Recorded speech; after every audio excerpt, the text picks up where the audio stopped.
One of the things I admire most about you is like you've been running your company for 21 years, something like that. I love people that do things for a long time, people that chase excellence, that try to be great. My entire life is founders, right? So during the day, I read biographies of history's greatest founders. I've read like 410 of them. And then at night, I hang out with founders. I don't think I have a single friend that's not an entrepreneur. And then I'm always asking the founders I most admire, who are the founders they most admire? And your goddamn name comes up over and over and over again. And what they talk about is that you have very unique ideas on company building and management. And they use the word singular a lot. So I want to kind of like lay out how you think about building companies, building products, building technology, and then, spreading the gospel of entrepreneurship. I want to start with one thing that you said. You said companies are technologies themselves. What do you mean by that? In a lot of ways, take the social angle. A lot of companies are social technology in the sense that they allow us to go all in. Like the only time you're really allowed to spend, I'm going to say 8 because that's the right number to say, really like fucking 14 hours a day, right? Just singularly pursuing a thing is like, we want kids to spend this time in school, and that's okay. And then university, dedicate yourself.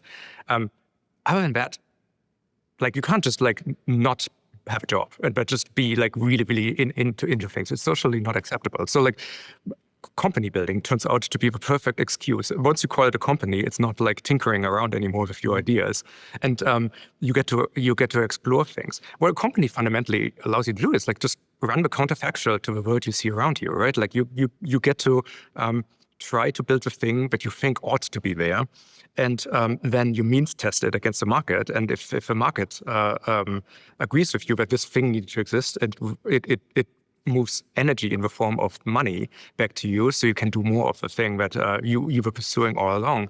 And not only that, it's like self-financing.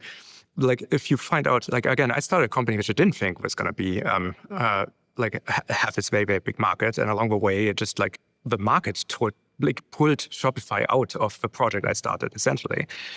That's an incredible intelligence to tap into. So you put all these things together, and you say look, companies, the concept of companies is not that old. It's we're on a 500-year run, and sort of kind of extracted from things called companies, which were actually more like quasi-governments, like the East India Company.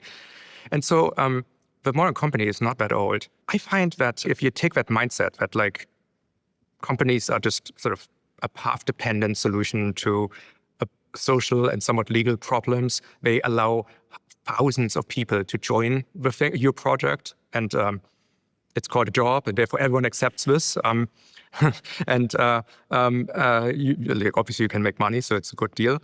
And then you can figure out if this counterfactual of yours might be correct or needs updating along the way, or any of these kind of things. And you could, at the end of the day, if you are lucky, you work with other people who are really all in and inspiring and taking it further than you ever think. And just the whole thing is just I marvel at the institution of a company in a way, because if it wouldn't exist for some reason and someone would propose the whole idea now, it would sound insane.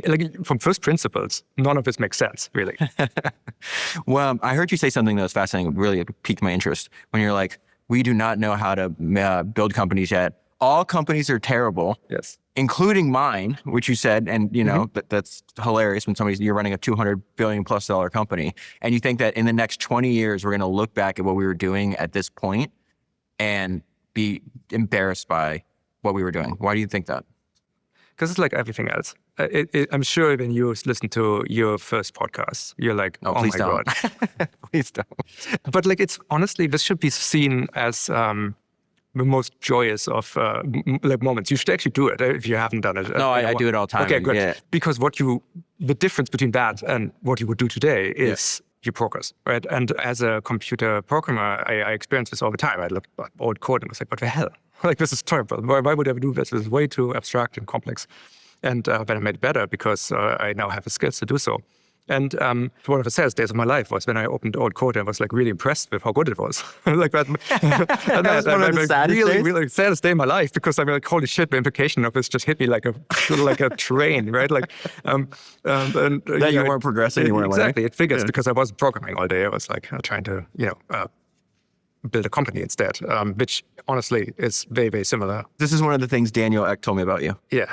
Here's what I'm observing. Like you, I read a lot of books. I try to figure out, I think someone, like if you don't read books, you live a lifetime. If you read books, you live 1,000, right? So it's... I'm going to interrupt you real quick because I took notes on this podcast 6 years ago. This is the first time I came across you. And you said, books are the closest thing you'll ever come to finding cheat codes for real life. You can access the entire learnings of someone else's career in a few hours. It tracks, doesn't it? Yeah. I dedicate my life to this, so of course I'm going to agree with that. Absolutely. I mean, predisposed to agree with me, but like, I really think we need to shout this more from the rooftops, right? Like it's, like the one weird trick seems to be just like read books, right? Like it's, and it kind of doesn't matter. Just make a habit of reading books and like ideally change genre every 3 books or so, at least for one book, and then that alone will give you a range that you can draw on for basically everything you'll ever do. So like, look, I read lots of books, lots of them, just like, especially when I went from programmer to a business, like realizing I have to just learn business really quick. I got really dismayed with the quality of business books pretty quickly because, frankly, I think the business books are largely written by the people who have time, well, not the people who actually build companies, frankly. So you read between the lines as well. Depends on, like, if a person who started a company or a person writing a book is a salesperson, every problem can be solved with sales. If a person is a marketer, clearly every problem can be solved with marketer. And I mean, at least that I can take away as a trap to not fall into, right? So I was determined to not be the engineering type founder who is going to see everything as an engineering problem. Because that would be called blindness and like this would cap my capabilities. So I really tried everything, including like just how to, build the team in such a way that I delegate everything and I have my different business lines and, arrange things. This is sort of after the IPO. And I realized I have to be a very serious public company CEO. And so it almost killed the company, honestly. How did it almost kill the company? It was actually COVID that saved it at this point. Like I had the inclinations that something was really, really going poorly. It was a time we didn't have a lot of competition, so which is also really, really hard for businesses. It's not a good thing at all because again, you don't have good rivalry, and you can't sort of like, even if something seems really good, you don't know because there's no one else to keep you honest about it. You have a distinction between a competitor and a rival. Yeah. And you think competition is one thing, rivalry is really good. I mean, it's the same, but it depends. It's a mindset change. It's like I think if you again, if you compete with another company, like there's a lot of we need also a version of what they have. Copying, like you do the Xerox strategy very quickly. Companies tend to get obsessed. Like there's companies which have very, very, like the most active channel in their Slack is a competitive analysis channel where people just bring everything everyone else is doing. And I think that while that has some merit, I think the problem is it makes companies very reactionary, right? Like like in the arts, part of everyone's art studies is, or at least fine arts, you copy the great pieces, like you make copies of great works. Your next painting is not at the quality of a Van Gogh, you just copy it, right? Like so mimicry is actually not an excellent way of getting to excellence. And companies end up falling very much into this. Whereas if you treat someone like other companies in your space as rivals, much easier to have a positive sum outcome there because rivalries inspire you to be best. Like Agassi could not have been Agassi without Sampras being there, right? Like, and he very, very clearly states this in his book. The Sampras that existed during the Agassi era, that Agassi like understood, wasn't a real person. When you read Sampras's biography, he just liked tennis. Yeah, and Agassi hated it. Agassi hated it. And so the rivalry he created for himself created him in a very real way. In The Last Dance, which I loved, Michael Jordan, like he admits that he made up a slide at some point, which to me is like one of the most profound moments. Sometimes I play The Last Dance in the background while at work. It's my favorite documentary. My second favorite one is the Defiant ones. It's about the partnership between Dr. Dre and Jimmy Iovine, the multi-decade partnership. That's the description. That's not what it's about. It's one of the best documentaries about entrepreneurship. Interesting. Hip hop rap history is incredibly entrepreneurial.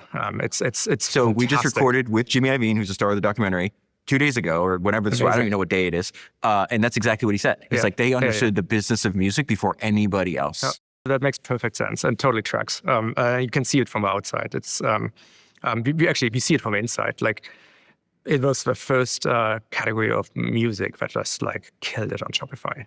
It's like they're just like so like opportunities converted into products like that, and it's like they made different. It was really, really cool. Like this is the beautiful thing about Shopify is the front row seat to just seeing how high agency the different industries are and how quick they absorb new ideas. And it's just like it's like a different topic, but like almost like in video game, like a god level view of entrepreneurship. Because how many entrepreneurs on the Shopify platform? It's like millions, right? Yeah, like and you're drawing like insights for your own work from the entrepreneurs on your platform. One of them we'll talk a lot about today was like the importance of differentiation. But I want to come back to that. I want to go back to like, so you were thinking, okay, right after the IPO, I'm going to approach everything. This is like an engineering problem. I cosplay public company CEO, like 60-year-old guy in a suit, like legal background, right? Like that's sort of what everyone emulates for whatever reason. And it just worked really poorly for me from a product perspective. A company did fine, right? All the way through. COVID happened though.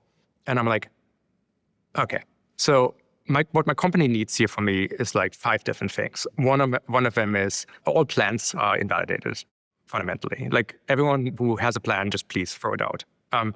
We need to go and like go for everything we're doing and rederive it because again, everything is based on a very long tree. Like you start with axioms and then you make a huge amount of decisions on top and then you get to a conclusion and that's means this is how you spend your day-to-day building this thing because of these things. If any variable along this way is invalidated, what you should be doing is rederive the entire thing on top, right? Like you should always prune back the decision tree all the way there and go forward.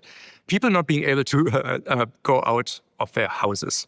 It's one of those things, like, I don't think we all knew that was a core assumption we had, that people could just freely move around in the world, but we got told that we can't do this anymore, and it ended up being quite long during COVID, at least in California and Canada and some places. So we need to rederive everything, and that was kind of clear to me, and sort of what that's how you structure a computer program, frankly. I went through the entire roadmap, and what I've figured out is, first of all, that was really, really hard to get, and people were fighting, even like very much resisting talking about everything that's going on. And I found out why, because like there's just a lot of boondoggles going on. There's just like random projects by random people that I would never found out about it. Like there's like, why did you not know that was going on in your own company though? Because the company was like, let's say like 4,000 or 5,000 people. You know, it's sort of quasi-distributed. We started in Ottawa, Canada. We had like Toronto office and Montreal office and so on. And so it just turned out that like, you know, in the Toronto office, there was a fairly big project to build the features to add to Shopify so you could use it for running a supermarket because, you know, just they decided that the supermarket industry is very large and we should go and capture 1% about it, like in the Dilbert comics. Right? And so, and frankly, I'm not saying those were wrong decisions. The sort of really surprising thing about building a business or just in decision-making in general is that making the right decision is actually child's play usually. Like you can make wrong calls which end up, because the world changes, end up being a wrong call later and so on. That's a different thing. But like most of the time, if you like the bad options in front of you just prune themselves away. They just don't make sense. They're too expensive or just like off mission or whatever. The problem is, and I think school unfortunately accidentally drills this into people, is that there's one right answer is sort of what people think. And once they find a right answer that could plausibly accomplish the goals that they set out, they go with it. But that's like, well, there's probably hundreds of great answers. And one of them is like far less work, far more, especially in an engineering project, like the best solutions are always modular and components. You build one thing and it will work with everything else you did. Lots of the bad software that people use are things which are just like hairballs inside, where like none of the pieces fit together and a huge amount of code has to be written to extend the new thing, make it usable from everything else. And like, I'm not going to bore you with those kind of details, but if you look at the project brief, the team killed it. Probably everyone made their bonus. They delivered the thing. It's like an island upon itself now that, and after it's delivered, nothing else in the product works. So you were looking at things as like cosplaying like a CEO or a business person, as opposed to an engineer. I was trust falling. I was like saying, okay, cool. You seem passionate and you seem to know what you're doing. I trust you to do the right thing. And when I hear, obviously we're gonna keep talking. You give me updates on things. People learn pretty quickly what are the projects that I'm interested in. Told me about those and nothing else. People learned how to direct my attention to the things that they wanted to have my attention. So how did you fix that? The moment I went through absolutely every project, I did it myself. Took like 16-hour days. I canceled probably 60% of the projects, and over the course of a year, I turned over every one of my executives. Like this is basically the consequence of this, because I just realized that in many cases the core skill was, I don't want to be unfair, right? Like it's just that trust was broken in many cases, and in a real crisis like COVID, again, COVID was hard. Hardest time of my life, for sure. And in a crisis, if everyone is a 1 before, some people go to 0 in a crisis. Some people go to 100. And I found it's almost unpredictable. In fact, if I would have been betting before COVID about who's going to be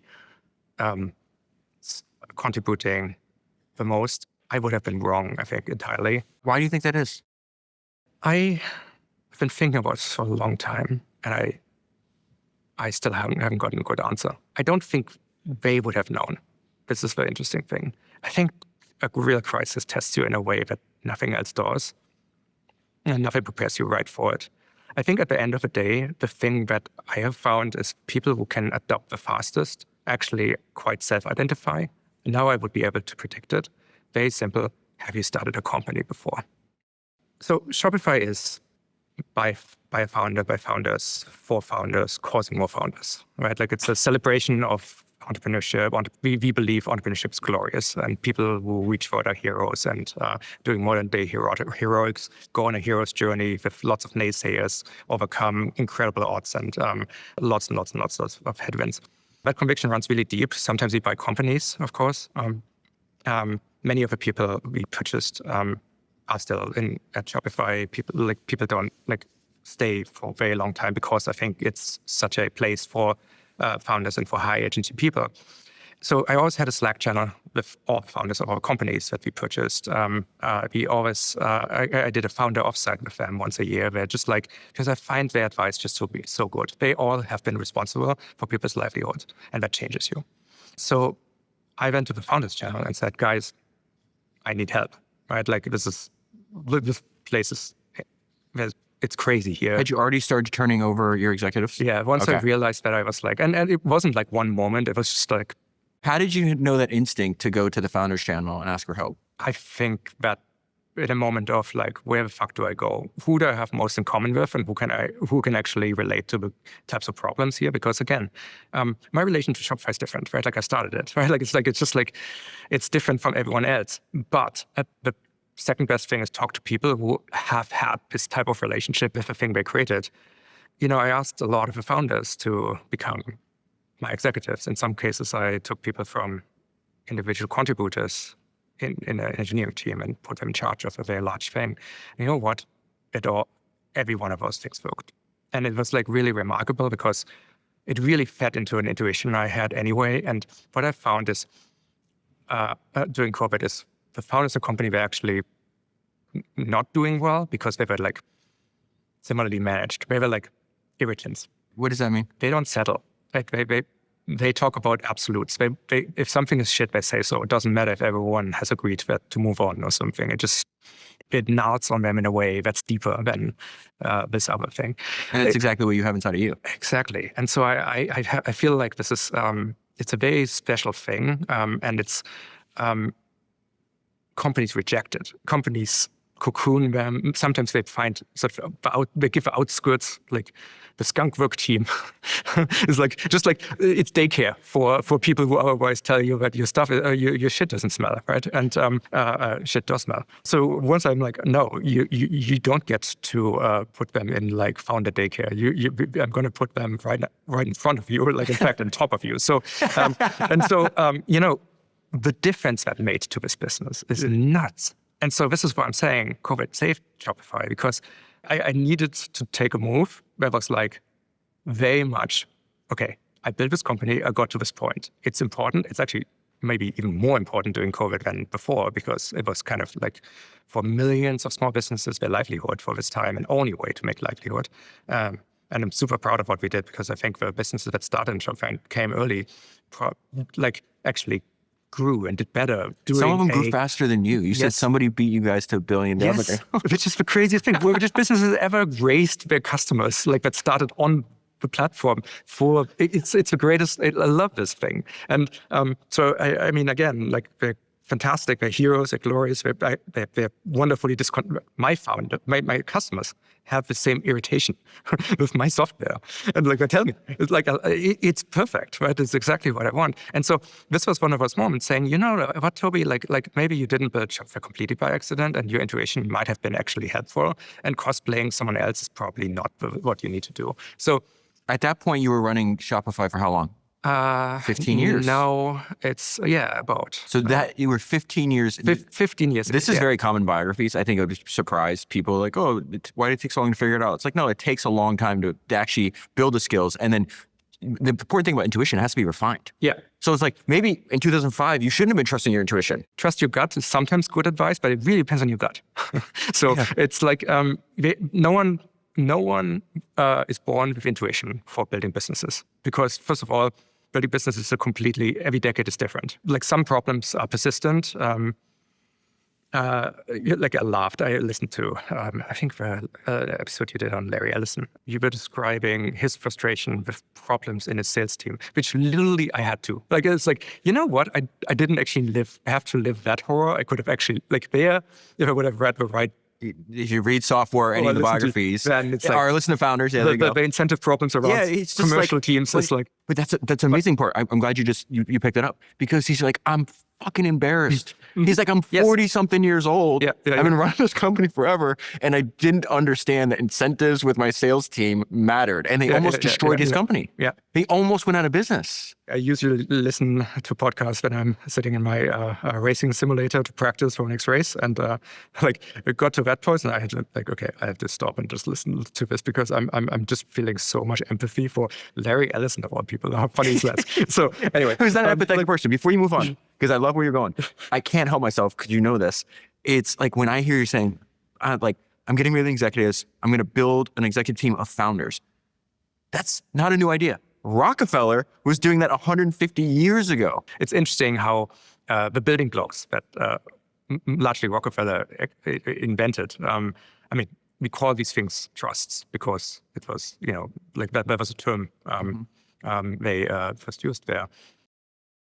Tobi's relentless dedication to improving his company reminds me of my friend Kareem, who's the co-founder and CTO of Ramp. Kareem is one of the greatest technical minds working in finance. I spend a lot of time talking to Kareem, and every single conversation centers around his obsession with crafting a high-quality product and using the latest technology to constantly create better experiences for his customers. Like Tobi, Kareem believes that nothing is ever good enough and it can always be improved. Kareem is running one of the most talented technical teams in finance, and they use rapid, relentless iteration to make their product better every day. So far this year, Ramp has shipped over 300 new features. Ramp is completely committed to using AI to make a better experience for their customers and to automate as much of your business's finances as possible. In fact, Kareem just wrote this: AI is all I think about these days. It is our duty to be first movers and push limits so we can make the greatest possible product experience for our customers.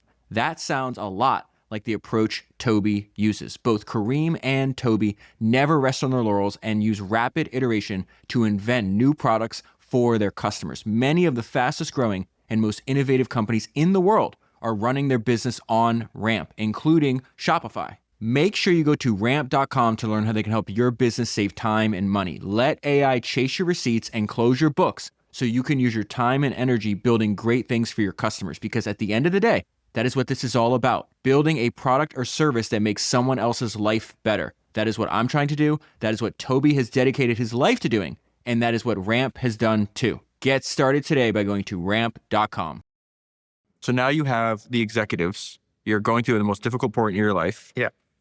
And you realize, oh, I'm cosplaying. I'm going to go lean into my intuition. Yeah. This is another thing why I think that decision you made 6-7 years ago, however long it was, is why so many founders like study you, respect you, take pieces of like your philosophy as well. Because you're like, God damn it, I'm just going to do this the way I want to do it. I was like, okay, I need to try something different. You have to do things differently, axiomatically. Like obviously axiomatically, if you do the same thing, you get the same results. Differentiation requires new ideas. Instead of figuring out, like spending the next 10 years of my life, figuring out how well I can cosplay someone else, what would a company look like if it just like taps entirely into my intuitions, like in my biases? I'm doing literally the opposite now as I did before, because this didn't work, so maybe the opposite works. And worst case, I triangulate the midpoint between those things. So enabled by the very clear, fast, and obvious success of asking people from Founders Channel to step up and run company with me, my real set of intuitions here, again, intuition is your entire life's story rolled out for you to make a snap decision in a moment. What does my intuition say about what a company actually should look like? Like, let's forget about the path dependence. Let's go full tabula rasa and go up from axioms. And I started with really nothing. Like I started a project on GitHub, literally. So engineering tools, my intuitions again.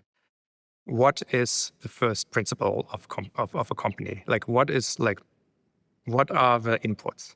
What are our decisions? Like put in config files, what titles exist, what levels exist, how, I asked for all the sales, compensation data, or the market data, and put them into the repository. I turned them into machine readable files because I got them as PDFs, and so on and so on. So I built a thing that then created, like at the end, had all the information to create a model of the company. Like literally, this is Python code, which takes configuration files that we agreed on, things like how many people should report to a manager, all these bits, and then computes them, uses something called a solver, like a SAT solver specifically. And then with all these constraints, all these inputs, what should Shopify look like? What departments exist? What level exists? How many people are there in which group and everything? And of course, the first version very utterly incorrect. And then I realized, are you doing this alone? I started it, and then I got like 2-3 other people in it to help me with this, and really got into it. And so this is called Shopify OS, the Shopify operating system. It is a really load-bearing part of Shopify now. What it did is it became irrefutable that we didn't know all the principles. We had like something, there was 8,000 people in a company, and there was 5,500 different titles in a company. And it's like, so, I mean, and some of them are just senior staff, but in some groups, senior staff was lower than director and some above. And it's just like, it just, when I tried to make something software addressable and try to reproduce it, it showed every crazy, unviable choice in the company very easily. So there's a system in engineering, not actually a well-understood part of, but I think it should, called desire state systems. And what desire state systems are is it's a thing where you say, okay, here's what should be. You hold that up to what is, like you click on a website on a link, and your React library behind it, what it does is it says, okay, I compute what it should be, I see what it is, and now I figure out what is the minimum amount of steps I take to get this to that. And that's what you see on the web browser. I need a desire state system for this company. So we have this model, we create it, and then we hold it up to the company, and the job of HR is to be this reconciler. Like, how do you take the minimum steps to get from here to there, or change what we have in this system to approximate what we actually want? So this is very technical. Here's the effect of it. Think about how much politics this removes. When my head of sales comes to me and says, hey, I need 50 new salespeople, I can put this now into the system and says, well, that means you have to either make these changes or you're going to lose some of your engineers, or like, because the system, based on our agreements, recomputes everything. So I have, we can always look at the counterfactual. And then it's not like, yes, boss agreed while playing golf to hire 50 more salespeople. And now someone has to carve, like you have to find a pound of flesh somewhere in the engineering team. And suddenly you don't actually work on innovation anymore because you never actually made the decision to not hire engineers because your budget doesn't allow anymore, but you did make the decision to hire salespeople. And maybe this is the right decision, but now we can actually look at the consequences of every one of those things. So that was hugely successful because it just created such a legibility for us and such a simplicity. It also just told us that so much was undecided. Like, for instance, we took the concept of, in engineering, this was already around individual contributors is a really, really excellent career track, right? Like, you can make as much money in good companies as an individual contributor as you can as a VP or manager, or like the best paid people in many companies are now individual contributors at this point in history, especially in machine learning, like at least at the machine learning labs like OpenAI. But no other discipline really had that. You had to become a manager to progress in your career. And so I think one of the consequences was that when I really looked at it, like, hey, I need more great engineers. The best place to recruit them from was my own management team. And like, that seems silly, and especially because are they actually great managers? They're really well respected because they're good engineers, so maybe, but like, don't they want to code? Like, it's like, and so we created like this sort of mastery system, we call it, where just every job has this ability to stay. You can get these basically level upgrades frequently, and at any set of responsibilities, you can, if you're insanely good at it, you can make lots of money. And like, that just seems like, of course you design it like this. Why would you not? Like, why? So they can stay individual contributors. Like, take an example in engineering. If you're if you're 100 times better than the other people in this discipline, usually, you can make more money than a vice president. Now, that depends on the value you can bring, but it is possible. And just like I kind of hated the way we did like compensation in the industry, right? Like, again, these are boring topics, and you need to. No, it's not. They're not boring to me and to people listening. Wait, why do you hate the way that they were doing compensation in the industry? What I love about entrepreneurship is the level of responsibility, personal responsibility people take.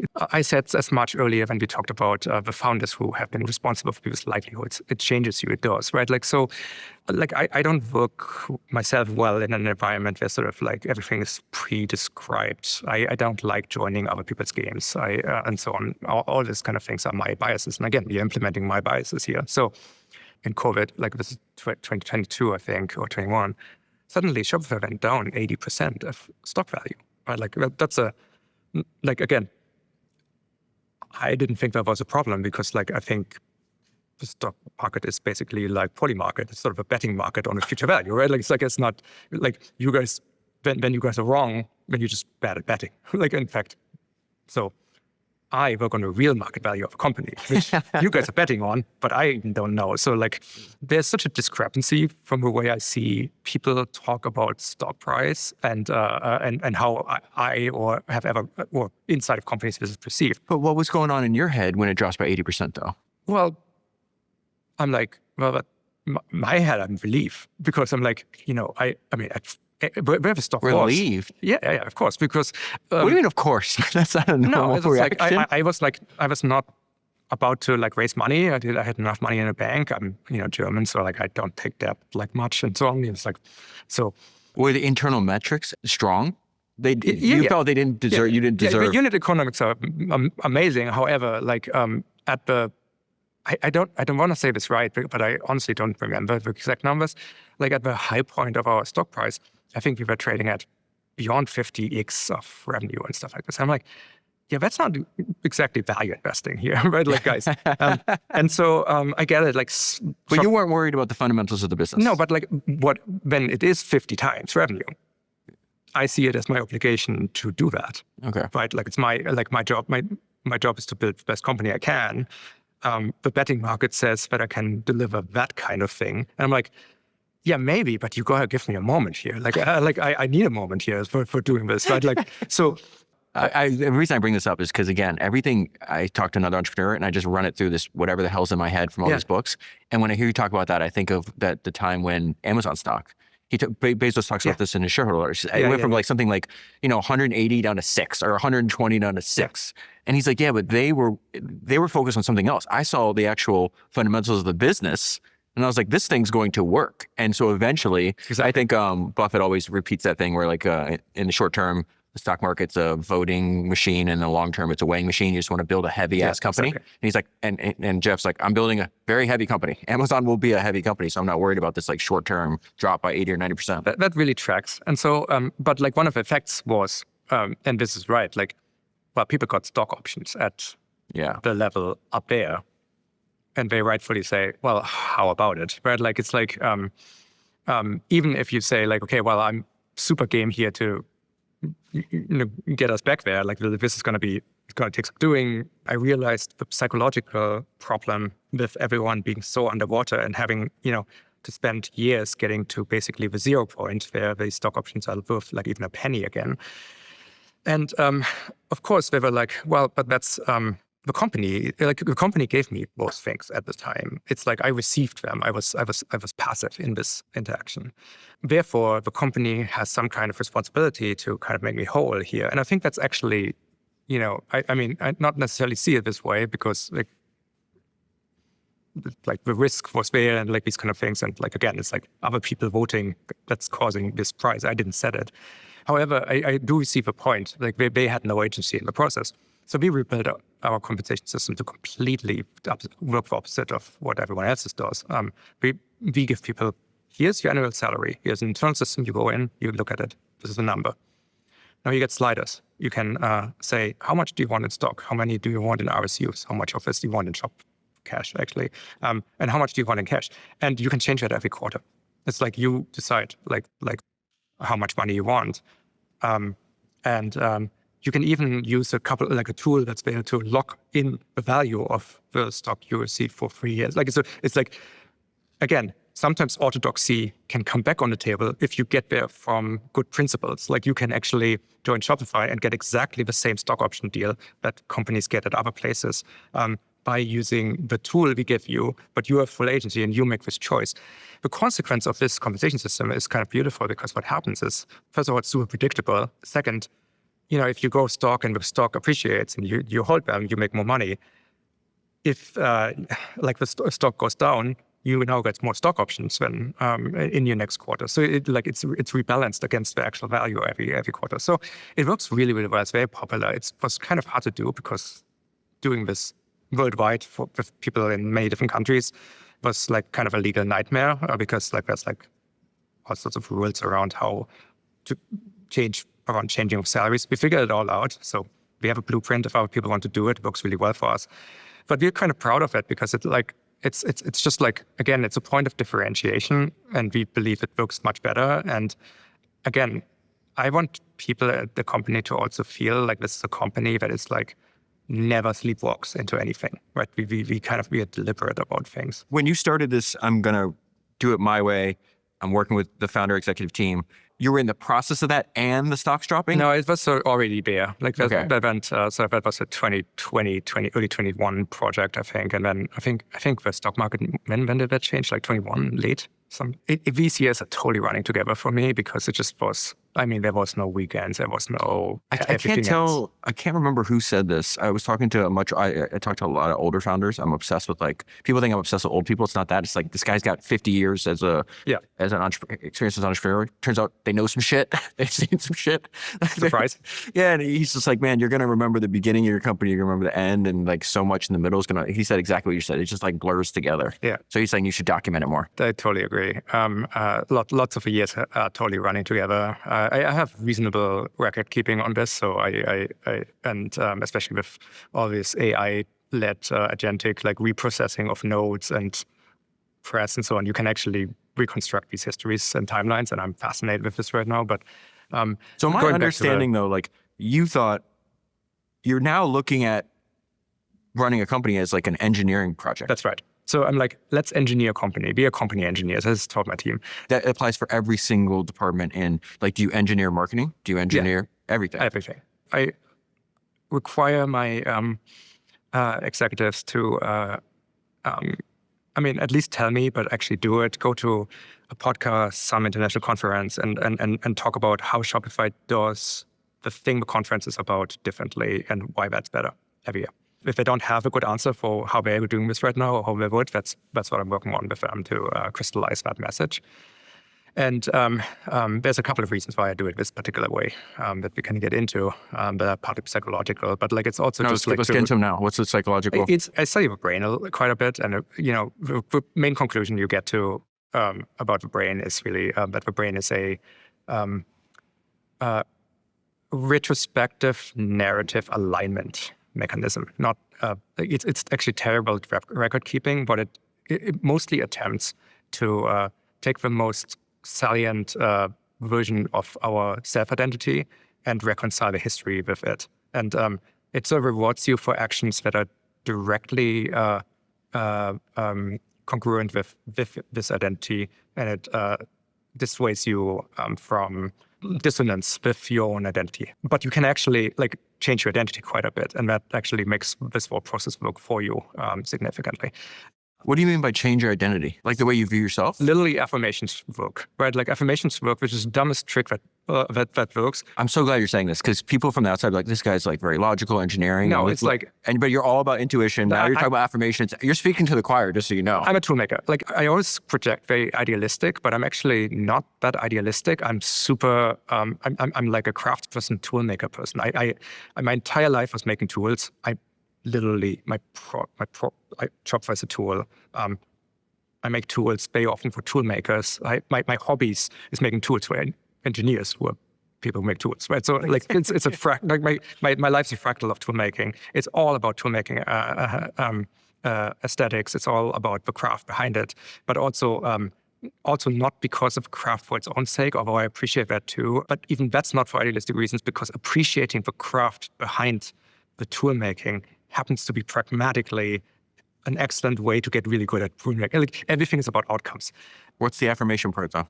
The affirmation that like you are, if you tell yourself or write down 100 times something about yourself, that writes it into the neurofrontal cortex at such a deep level that your brain will start reconciling you to that. It just works. I've used that very often to I was terrified of public speaking until I just sat down for like a week, and every day I spent like 10 minutes just writing that I like public speaking. I love public speaking. You wrote that down? I know, yes. And now you love it? Yeah, and a week later, and I knew it's not, this works when you know what you're doing, right? Like you don't even, it's not like a placebo. It's actually like you just actively change your neurofrontal cortex in this moment. So I use this often. I sort of write to myself, message in a bottle, these kind of things. That's all of a different topic, but like it's... No. So the point is like What's the topic there? Hold on. You write messages to yourself? Yeah. Affirmations or just... No, it's just like generally when I feel like something is like, hey, there's something I figured out that I really like. I have to write a scheduled message to myself. To remember it, because like I need spaced repetition on the idea. What's an example of that? I mean, for instance, like we have a company keynote like kind of thing, like a company get-together summit once a year in Toronto for a week. And so usually I did a keynote there, and like then I write a message in a bottle to myself of what was good about the process, what was bad about the process, what to do next differently, and all the topics are left in the cutting board, just so like to get a head start. So that's a random example of that. How did you learn this? That you could change identity, that affirmations work, that writing these things to yourself? I think trial and error, but like I think the hints are like everywhere, right? Like affirmations are one of those things that there's a reason why society creates rituals, right? Because rituals end up being largely affirmations on repeat, right? So what do you think of visualization? Like, so manifestation, these kind of things, I probably works too. You know what, the funny thing, I think everything works. If you just do it, the question is what's effective and quick. It sounded to me before, like I started reading all these biographies, I was like, this is some willy foo-foo nonsense. Yeah. And then you see very smart, analytical, logical, many case inventors and engineers, and it appears over and over again. People didn't know each other. They worked in different industries, different times, lived on different parts of the planet, and they all talk about doing this. And it's parallel construction. They all come to the same conclusions in different words. And so, I'm personally, I mean, in this sort of department, I'm extremely taken with a Stoic philosophy. Control what is under your control. Know what is, and then do the best possible job. The job is the thing. Like the whole project in life is just try to become very, very good at something, and ideally cultivate some significant skill, create potentially services, products, and then share them with as many people. Right? Like you do this because that's what you're on planet Earth for, right? Like it's like do things that matter in the world that are under your control, but also sign yourself up for. Like it's okay to sign yourself up for most interesting places, as long as you remember what your job is within them. So in this way, like I love the current times and I love the technology industry.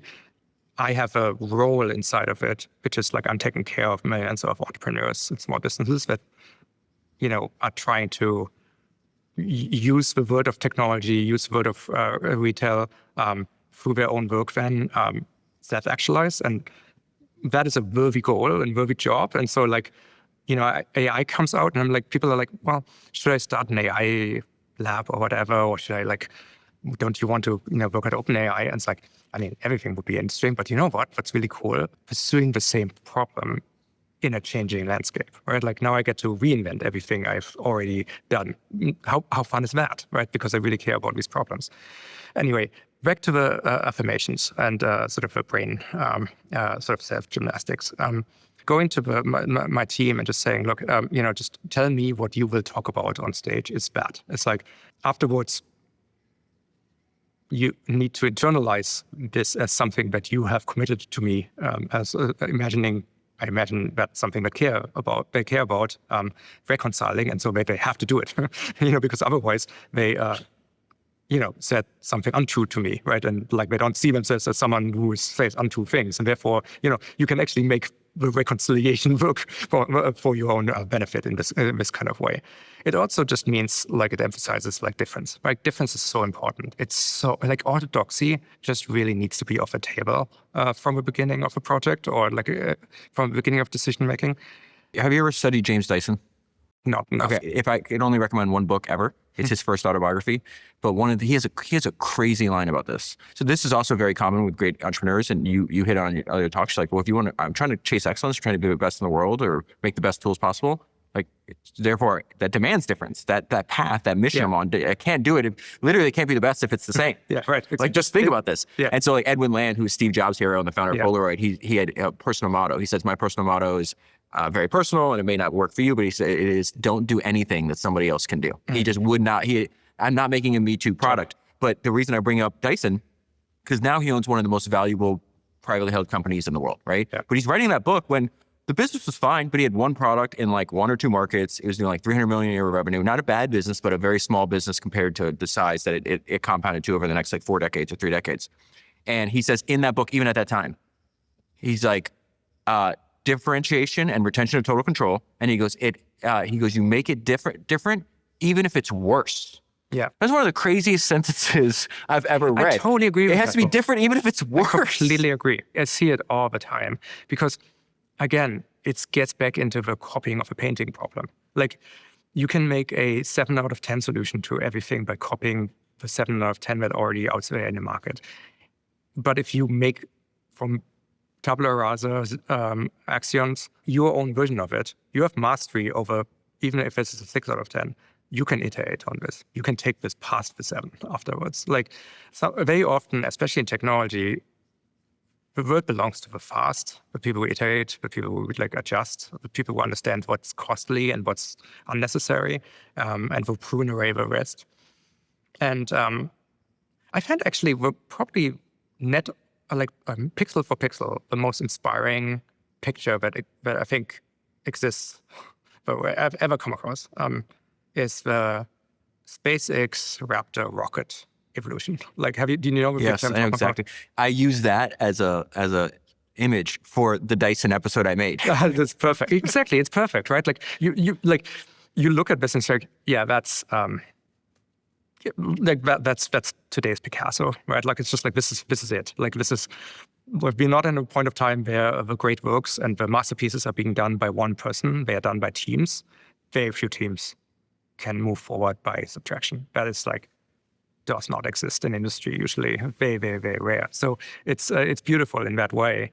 You have to do things different. You have to make them your own, and you have to have mastery over the first version if you want to take this further. I mean, we talked earlier about the podcast I do inside of a company called Context, and it's about that. It's like how did we make the decision? It's like everything around the decision is more interesting than the decision. Is this podcast constantly updated? So it's internal, only for Spotify. God damn it, only for Shopify. I mean, especially when we talk about podcasts, that makes sense. It's like, well, they have. It's funny. I looked at my end of year wrap on Spotify, and one of the podcasts I listened to the most, which was shocking to me, was they have the internal company history. It's called Spotify: A Product Story, and it's because everybody else. I think. Yeah. One of the reasons that we have a mutual friend, obviously, in Lulu, she's on your board, and the importance of telling your own story. Yeah. Like, we went to dinner the other night, and I was like, Lulu, what I love about you is like you're repackaging old ideas. Like Napoleon told his own story, Julius Caesar told his own story. Like all these people did it. It's a very valuable idea. And so everybody was trying to tell the company history outside of the company. They're like, no, you got all this other wrong. We're going to make it ourselves. And it's like I think a 10-part podcast. But they originally, I think they built it for themselves, and then they publish it. I didn't know about this. I love this. You should listen to it because it's narrated by Gustav, who was head of product, who's now co-CEO. Yeah. And they take it in chronological order. And so if Sean Parker played a big role at the very beginning, right? He's obviously not there now, but he's on like episode 1 or 2. And then they interview the people that made the decisions. And that's the whole point. Like we were think about all the crazy shift. They had to go from, desktop to mobile, all the things they had to deal with. Well, just go listen to what the company did at the time, yes. Executives and founders, totally right. But not only what they did, why they did it. And the why is so much more interesting. Like one of the term of Tobi said is real inside of Shopify, right? Like it's like people just throw these things around. Like, well, Tobi said we're doing it this way, right? Like, and I just like try to get people to like always ask when. When I said exactly, because you change your mind all the time. Yeah. And this is not even I learn about this because something is like really, really odd and like really odd decisions. Like there was easier ways available. Like how did we get to there? It's like, well, it's like everyone said that you wanted it this way. It's like, I'm like, under which context, when did I say this? Like clearly we've never talked about this. So it's like, it's a very common thing. So what's a typical episode? It's just you explaining the thinking of what's going on currently in the company? Yeah. It's like taking people back to major decisions. Are these short episodes? No. Like initially, I went through phases. There was a sort of, for the first maybe 50 episodes, we said like, we have to mix it down to 23 minutes because we calculated that was the average commute in Shopify. Like, so we checked where everyone lived compared to the offices, we ran the data, and it was 23 minutes. And so we made it 23 minutes because that seemed like as good, like we needed a reason. And you like designing in constraints. You talk about this a lot. Exactly. So just like, I also just don't like picking 20 minutes because it sounds good. Like I need a better reason. So I might say I want something to be like 20 minutes sounds right, but let's find an actual good reason why it's 20 minutes. And then we found 23-minute reason. So sometimes you're allowed to like just parallel construct the thing you want to do anyway. Then at some point we abandoned it because just like, the nice thing with podcasts is like people can skip, move. It doesn't matter. Like you can just keep going for hours and hours. And do you have any ones that are like long? I think there's one which we had to cut over a couple of episodes that ran like, I mean, if you run it full, it's like 5 hours. It's like, what was that one about? That was like the philosophy of engineering with a bunch of our distinguished engineers. Like how you would not believe how immature engineering is as a discipline. It's just like there's so many good ideas and so many bad ideas, and it's so hard for people to sort through them in a way that's like way harder than any other industry because it has a weird property. Like software has a weird property I mean, the best thing and why the business model of software is so insane is because of zero marginal copying of software is free, right? Like it's like you can, we build Shopify, first person signs up, we make money, second person signs up, uses exactly the same thing. And it's like, the second instance of it is not, it's the same piece of software. So hence the margins of software are incredible. The same thing causes a lot of problems for the creation of software because you just don't know how much dead weight is in the system. If you compare this with electrical engineering, there's a very clear cost of manufacturing, right? Like the bill of materials is like the thing that dominates the success of a product because it dominates then the cost, which then dominates the product market fit. It also, manufacturability is a huge component in electrical engineering. Is the board laid out in such a way that it's prone to defects? Did you choose all the right components? Is one chip get really hot next to a soldering thing, but I remember the original Xbox desoldered itself if you just played certain games too long. So, there's real constraints like this. So excellence is obvious in a way. It's like in the numbers and everything. Everyone's trained on costing waste into the system. Software engineering just throws away so much of the capability of these incredibly powerful machines, partly because it just doesn't cost anything. However, at a certain scale, it starts costing. But at this point, it's being fixed by operations teams getting more servers rather than engineering teams going back to fixing those things. So the consequences of bad decisions in software engineering are an externality that doesn't accrue back to the engineers who caused it in almost all instances. So it's like a little bit like a factory is polluting the environment. It's just like it doesn't cost back to them. And so anyway, therefore, it's a very tricky industry to move forward. It actually quite often moves backwards significantly. Computers got much faster and we threw a huge amount of capabilities away, making these very, very heavy client-side JavaScript applications that took over everything. They were just god-awfully slow and very error-prone and took forever to load, especially in e-commerce where people visit sites rarely. Some of our customers went out of business because they talked themselves into their own stack. They hired a CTO who brought in their own team. They used a set of technologies that they wanted to use because they are currently the in thing that has the most interesting conferences and the most interesting places. Then they deploy it and, it sort of works in the demos. But the problem is when you're going to a website for the first time, you have to load it all and you don't have an up-to-date MacBook, perfect hardware with much memory like everyone has who's working on engineering teams. You might have an Android device and you might be on a train right now. You're sitting there a minute and a half for this online store to load. Guess what the conversion rate of that online store is? 0. Yeah. I'm quite annoyed by this, although that was a real problem in 2023, especially when I think a bunch of, frankly, us, older engineers had to take the kids to the side and just have a good conversation. And that was the context of the episode of Context. At least that's what led to this particular thing. I don't know if he actually succeeded there, but I think we didn't need to because I think the world just changed. Moment zero interest rate phenomena, they're gone. People actually wrote better code out of a sudden. It's amazing how much, how consequential, the zero interest rate, absence of 0% interest rates actually ended up being. You could feel it in the engineering team being less prone to accepting random waste into their stacks. It's unbelievable. Oh, that's interesting. I don't know if I've heard anybody else make that point. I think this idea of hearing directly from the founder in an audio way is underutilized. Totally. I did this episode on the founder of Kinko's. He was dyslexic, okay? Yeah. So am I. Yeah, I heard, which surprised me. So he, actually a lot of great founders are dyslexic. It's very common. Yeah, it's very common. Actually, that shouldn't surprise me. So he's like, I can't read your goddamn email. And he was also, I think he said he had ADHD, so he couldn't sit down at a desk. So his job was what I like to do best. And he's like, I just go around, and all the Kinko's at the time were owned by individual people. So it wasn't one cohesive corporate structure. And so therefore there's a lot of experimentation going around. So he would just travel the country and then he'd spend all his days in the stores and he'd be finding, because of all these people doing different trial and error, good ideas. Yeah.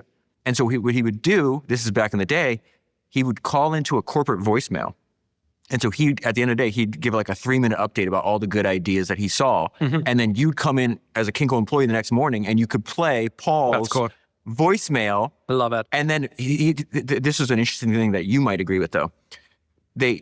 After doing this a while, he's like, you're resurfacing all these great ideas, right? This guy in Memphis found the best way to do X. Yeah. Why don't you mandate that everybody in the company does X this guy's way? He goes, because if I do that, that's the best way it will ever be, which kind of relates to what you just said. It's like, listen, there's probably 100 different good ideas or right ideas. Yeah. And if I stop here and don't keep tinkering, going back to that word that you like, then that's the best it will ever be. If you need something and you tell people what to do, you might get it, or you probably will get it. If you don't tell them what to do, you might get something you cannot possibly imagine if you have good people. And so this is like actually a really, really important thing. It's much more important to create an environment in which people can be their most excellent self than it is to prescribe, here's the precise moves to do. So how do you create an environment that people can be the best version, the excellent version of themselves? I heard you say, is this related to your idea where you're like, you said something that made me chuckle. You're like, I don't do corporate baby proofing. yeah, exactly. Like, I mean, exactly. Absolutely. It's the same idea. Like the baby proofing thing is real. Like what is internal policies, right? Like processes, what are they? They are like, do this thing different from the way your intuition tells you to. Okay, why are you wanting people to behave differently from their intuition? Like, let's look at a higher order bits there. It's like what other opportunities do you have? Well, you could change the environment in such a way that doing the right thing is intuitive. Right? That's pretty good because now you don't have to post the policy. You could also, hire people whose intuition is better honed. Very often policies and processes are sort of downside protection. You're trying very hard to make to avoid the people who do things wrong to be of causing so much damage. That's like the downside protection, but you're also really limiting what the best people can do, right? So I think in creating an environment almost as a box for people, like here's the space, and I want you to fall like inside of the space is this problem I need you to solve. Right now, my world in commerce world is attempting to figure out what agentic commerce is, how it works, how all the companies are working together, like how the research labs work with everyone else, how to expose product catalogs from the entrepreneurs, how to make sure that transactions can be met, what the large language models need in terms of information to do a fantastic job as when people ask them to be their personal shoppers. That's a box. Like inside of this, somewhere in it, it's all dark, is the most beautiful solution. What tools do we have to explore this box? It's like dark. I don't know. I can take a stab at it. I can paint a picture of what I think is good, but that's just like sending people into the room with a couple of tools. Afterwards, they need to make their own decisions, and I want them to do this. Like I'm not there. I don't want to control every decision. The company makes millions of decisions every day, right? Like in a building like this, right? But when I can make a decision of help them really want to be on this journey, help them fall in love with the problem and see the potential, and I can make sure it's the right team and everyone has the right skills, and I can make sure that they know what they have decision power over and how to at some point, because people are only willing to take so much risk, how to transfer that risk to me, ideally, or to a company, right? In the form of our projects work in phases. A prototype phase is what I just described, where you explore the problem. Then you think of when you've learned what you need to learn and think you have something that you can build. You make a proposal and you transition out of the prototyping phase. That's a meeting, right? That's that's what we call it's a phase transition in our project system. There's software that manages all this kind of thing. They can use an AI to preview what the transition will be like because it's trained on all the other reviews I've ever done. So they can sort of mock do it and figure out what I will probably say. That saves me a lot of time. And then you have an actual meeting, and then they tell me what they're planning to do, what they've learned. That helps me a lot. And then I say, okay to transition. There's some engineering leads, design leads give a OK 1. I give a OK 2. And then they are in a build phase, and then a new phase starts. That's a new box. They have agency to make decisions in there. At this point, I assume the risk. It's like a trait of accountability for autonomy. And so that's how we found we can almost operationalize this system. Because what I'm finding is like, all the biographies you read, what you find is, I'm sure, is that the moment of insight, often the product that started all, or the artworks that are defining the careers, they were not really coming out of an office building environment, right? Where someone had OKRs that of a precise metric to hit. And then, like, Da Vinci probably did not have one Vesuvian man as an OKR given to him, right? Like, it's like you kind of have to create a box for them, sometimes a physical space as well. Like he was in an attic that just ended up being where he did most of his creative work, I believe. And so you try to figure out what is this sort of environment in which where excellence and creativity can come together, and then collapse it to saying, okay, now the company needs what it needs because we need to make resource allocation decisions. I mean, you bring more people onto a project. At this point, there's a couple of sort of things that need to be decided, and then autonomy is regained until the next phase is releasing, at which point we do that review. And sometimes we say, okay, we're not ready to transition because there's some things we need to do differently. But that's the way Shopify orchestrates now. These are all things that exist today based on the days during COVID where I reviewed every project and couldn't. And like, well, what should I be able to do if I would be a competent CEO? What would I have put in place so I could do this thing I need to do here in the beginning of COVID very, very quickly? Given that I wasn't, and now I aspire to be, what needs to be created? And so, whatever the answer to that is, we worked hard on, and I think we just discovered some extraordinarily powerful systems, mechanisms in this sort of journey. That was the prompt? Like, what would a competent CEO do in this situation? I love to take the view that, like, I'm a corporate raider, and Shopify went bankrupt, and I bought it on a fire sale, and I'm marching in on day one here, and previous management was crazy, and we need to turn this place around, right? Like, that's my favorite. Like, this is I love playing this game every year. Figure out what I would do differently, and then let's go. I have my to-do list, and I ask a lot of teams to do this a lot. Like, it's like when we have systems that just don't work. One of the most powerful, maybe through affirmations, maybe through experience, things you can do is just don't be prideful about the prior work too much. You're allowed to have pride in it, but like, you want to wake up better every day, right? You want tomorrow's version to be better than today. And for that, you have to kind of downgrade what's there. Like, you can't, like, the sunk cost fallacy is so powerful. But how is that an affirmation? Like, how does that represent, like, how do you, when you're actually talking to yourself or you're writing this down, or is this in your monologue? I literally write hit pieces on the past, right? It's just like...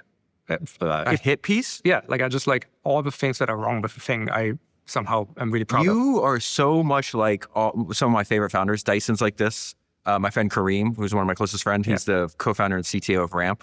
It's like, nothing's ever good. The way I describe him is just like, no resting on laurels, no sleeping on wins, do something great and then do it again. Yeah. Steve Jobs said this. He's just like, well, what's the proper response when you make something wonderful? He's like, you do it again. Yeah, let's go. A lot of these great people, they don't really have rear view mirrors. Yeah. Like, they'll obviously learn from what they did, but they're not like, wow, look at my trophy room. Mm-hmm. They don't think that way. Mm-hmm. Look, nostalgia was put on death certificates in the 1800s, right? Like, it's people died of nostalgia in their minds. I mean, they really died of something else. But like, I've never heard that before. It's like we used to know that nostalgia is not a good thing. It's like it was one of the bad indulgences. Now it's barely a vice. I think nostalgia needs a little bit more scrutiny. Overcoming sunk cost fallacy is one of those things that, like, any path that you can take to get there is going to be enormously beneficial. Well, I think playing the game of corporate Raider is a great way to do it. Exactly. So when you develop tools, you kind of separate yourself, because that was your decision. You might be like, oh, well, like I feel a little sensitive about that. It's like, no, that was somebody else's. This is a new company now. So one of the things that is unpopular when I do it inside of a company is like I really shit talk the past, especially if I did it. There's still like systems that I built inside of the system. So I shit talk the past publicly. Yeah, I trash I make fun of all the ways in this is hilariously wrong in funny ways, and I need to remind myself, especially when I do this with an area I didn't work on, that like I gotta like have to proviso it, or like I need these like corporate radar, I'm collecting these now. It's almost like dissing yourself. I need to help people not think that what I'm doing is I'm passing judgment on their prior work, because I'm not. We are all expect everyone. You are passing judgment on the prior work and not passing judgment on them as a person. This is what Rick Rubin talks about in his book all the time. But it's not theirs anymore once it's out there, right? Like this is the thing. Like say more about that. They need to disconnect from the work is collected is the moment the pull request is accepted or the OK2 is accepted. You've converted like your craft into something the company is in the company's commons. A company is a collaborative project where everyone contributes. And there's a process by which it's contributed, at which point the company accepts it as being on quality and says, like, this is now part of, the company's embodiment, essentially, so the product. You've contributed it, you can, you deserve the credit for this and so on. But the company could have had someone improve it at any point of time, right? It's not yours. It's like we don't allow people to use word ownership over parts of the code base or so. We only allow stewardship as a work, just as a proxy term, because sometimes you need to be able to talk about it. In this way, Shopify thinks of itself more like an open source project, you contributing into the commons. People talk about Wikipedia, not about the particular editor of a Wikipedia page. You know what I'm saying? I have a selfish question before you move on. Yeah. So you're looking at all past work. There's this guy named David Ogilvy, who's one of the greatest advertising agency founders. Mm-hmm. And he says that we have a divine discontent with our work. It's a perfect antidote to smugness. Yeah. Right? Because he's like, you don't want to rest on your laurels. Yeah. I talked to James Dyson about this though, because he has a very interesting organizing principle. So we're going to take this cup right here. This is a product. He goes, he organized his entire life. He's been an inventor and engineer for 55 years now. And he's just like, I see this product and I ask myself, how can this product be better? Yeah. Then I make it better. And then I put it down. And then short time after, I pick it back up. How can this product be better? I make it better, I put it back down. And he goes, I see the bad in everything. Yes. But the interesting part is he's intellectually and emotionally mature enough. He goes, you have to understand, it doesn't I'm not a miserable person. Yeah. I just look at it as like, this is a problem, that problem's an opportunity, and I want to work on that. What is your inner monologue when you're critiquing your past work? Are you harsh on yourself? Excited. Yeah, no. No, you get excited. I get excited by finding problems. I love, look, at this point, I'm such a long-term veteran of tech company building. I love figuring out what we're bad at stuff, because we have a very good thing going on. By all intents and purposes, this thing's working, right? So, when I figure out what we're actually bad at something, I'm like, holy shit! I have an obvious blueprint for how to become a better company now, which is actually my job, my craft, right? This is all opportunities. Things go into commons. They are being hopefully judged by everyone. I get grumpy when things that are shitty are not identified as such and improved, and then I make people go do it. And sometimes I do it by trying to create energy by just roasting the thing's current state about I want people to feel no deference to it. I don't want people to respect the piece of code that exists and or system that I want them to improve. And I want people to just find their sort of energy source, because what I'm asking them is go into a particular box that contains this problem and do the best possible, better than anything I could possibly ask you right now for solving it. Because I expect people to be highly agentic and fall in love with problems and just find better solutions than what industry usually produces and so on, right? That's the entire point. It's unpopular when people aren't in the right headspace for it, and it's incredibly effective if they are. So the difference very often is just a couple of words and a bit of framing. And I just find that's one of the most powerful sort of tools you pick up, I think, along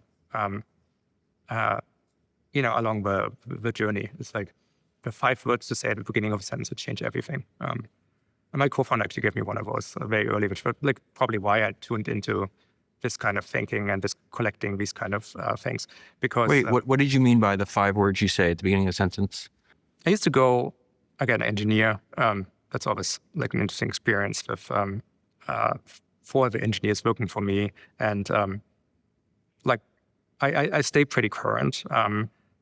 With engineering, I still do not a ton of production engineering, but like I do. I sometimes start new projects with people, like and the first 20, 30 pull requests or commits in many repositories for things that we use come from me. So like I like doing this. It's part fun, part I sometimes need to tap into my craft. Anyway, so that's a surprising thing for people, of course. So my intuition was always like, okay, well, this is not the right architecture for this kind of thing, and I know this for a fact because I've built this thing before. So let me go to a whiteboard and just like re-architect this. And so at some point, and that like now,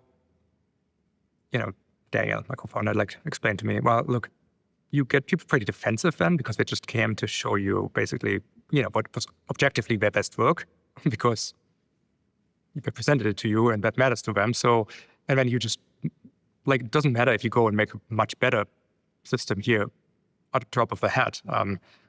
They are like, if I truly ever did this, they're going to be defensive and try to save face. So just put, for example, in front of every sentence and say, like, what do we mean? And now, like, I tried this and it works perfectly. So instead of just telling them, hey, instead of doing this, like, here's the architecture that you should use, just say, like, I could think of doing this a couple other ways. Maybe it's something you want to consider. For example, what about this? And then just do it. Now you're on the same side. You're on a team. We are all working together on the same problem. I'm adding input. Now, like, everything is the same. It's 5 words or so in the beginning. I just find the magic of these 5 words is, or not this specifically. It's like things like this. Like, just frame things slightly different and life's easier. I read something Jeff Bezos said that changed my perspective on the importance of high quality sleep. He said that he makes sure he gets 8 hours of sleep a night. And as a result, his mood, his energy, and his decision making is improved. His point was that you get paid to make high quality decisions, and you can't do that if you're sleeping terribly. And the product that has made the biggest impact on my quality of sleep for years is 8 Sleep. I'm lucky enough to be friends with the founder of 8 Sleep, Matteo, and we live in the same city. A few months after I started using 8 Sleep, I randomly ran into Matteo at a restaurant and I was with some friends. So I go over and say hi. When I got back to my table, my friend asked me, who was I talking to? And I said, that's Matteo, the founder of 8 Sleep. And my friend replied, he looks like he gets good sleep. Matteo is living and breathing his product. I had never had the ability to change the temperature of my bed before I had an 8 Sleep. I had no idea how much that would improve the quality of my sleep. I keep my 8 Sleep ice cold. It's cold before I get into bed. So I fall asleep faster and wake up less during the night. That feature alone is worth 10 times the price. There are very few no-brainer investments in life, and I believe 8 Sleep is one of them. That is why elite founders like Mark Zuckerberg and Elon Musk have all said publicly that they use 8 Sleep. I would recommend getting the Pod 5, which is the newest generation of their signature product. It is a smart mattress cover that you place on top of your existing mattress, and it is next level sleep tech. It automatically regulates your body temperature throughout the night, independently for each side of the bed. The result is you get up to a full hour of additional quality sleep per night. Make the no-brainer investment in your sleep by going to 8sleep.com/Senra and use the code Senra to get $350 off. You can try it for 30 days at home and return it if you don't like it, but I'm confident you will love it. I will never let anyone take my 8 Sleep from me. Make sure you get yours at 8sleep.com/Senra. One of the things that Daniel from Spotify, I almost said Shopify now for him, Daniel from Spotify told me, only be fair. He's like, you should ask him, like, what were some of the advantages of starting with Silicon Valley? I think there's just too much cross pollination. You kind of have to sync the companies towards like entropy creates equilibria. And so you end up like with the companies just being very recognizably similar to each other. And the activation energy for being very different is super high, because that means people come with the wrong ideas into your company, behave incorrectly, and you have to like tell them to behave differently. Where if you're outside of a place where, like Silicon Valley, where people just move along between companies, I mean, first of all, especially early, I traveled to Silicon Valley a few times a year, but I tried to just take it all in and learn as much as I could. But of course, what I got from everyone was not actually the answers to my questions about how to do things. I was getting the aspirations usually, or the highlight reel. People wanted to seem smart, right? Like, so they gave me the best version of what they think the answer should be, or what their company ought to be doing. And so, which is great, because then I took that back home with me, 3 flights in, and sort of took the ideas that are relevant, tried to always put like a Shopify spin on it. Like I don't like taking ideas, as you clearly can tell, and never did. Sort of like just like figure out how to localize them to our problems, and ideally try to do something better. And so only very many years later, I realize I was always for my career was comparing my and our average to everyone else's aspirations and highlight reel. And just like that alone is a really, really good thing. And if you then try to do better than that, sometimes like just ignorance is an incredible way of actually just doing better. And so that helps. The process of having to translate, being able to translate things. Like we had no one, like when Shopify IPO'd, we had one member of the executive team who ever worked for a public company. That's it. Wow. We had no one who took a company public. We had no one who was an executive at a public company. We had one executive who worked at a public company once. And it's just like, I think that's cool, right? Like, it's like, I felt a real sense of accomplishment about that, because like it meant we became our own thing. Our entire motto becoming a public company was, we are not going public. We are creating a public version of Shopify.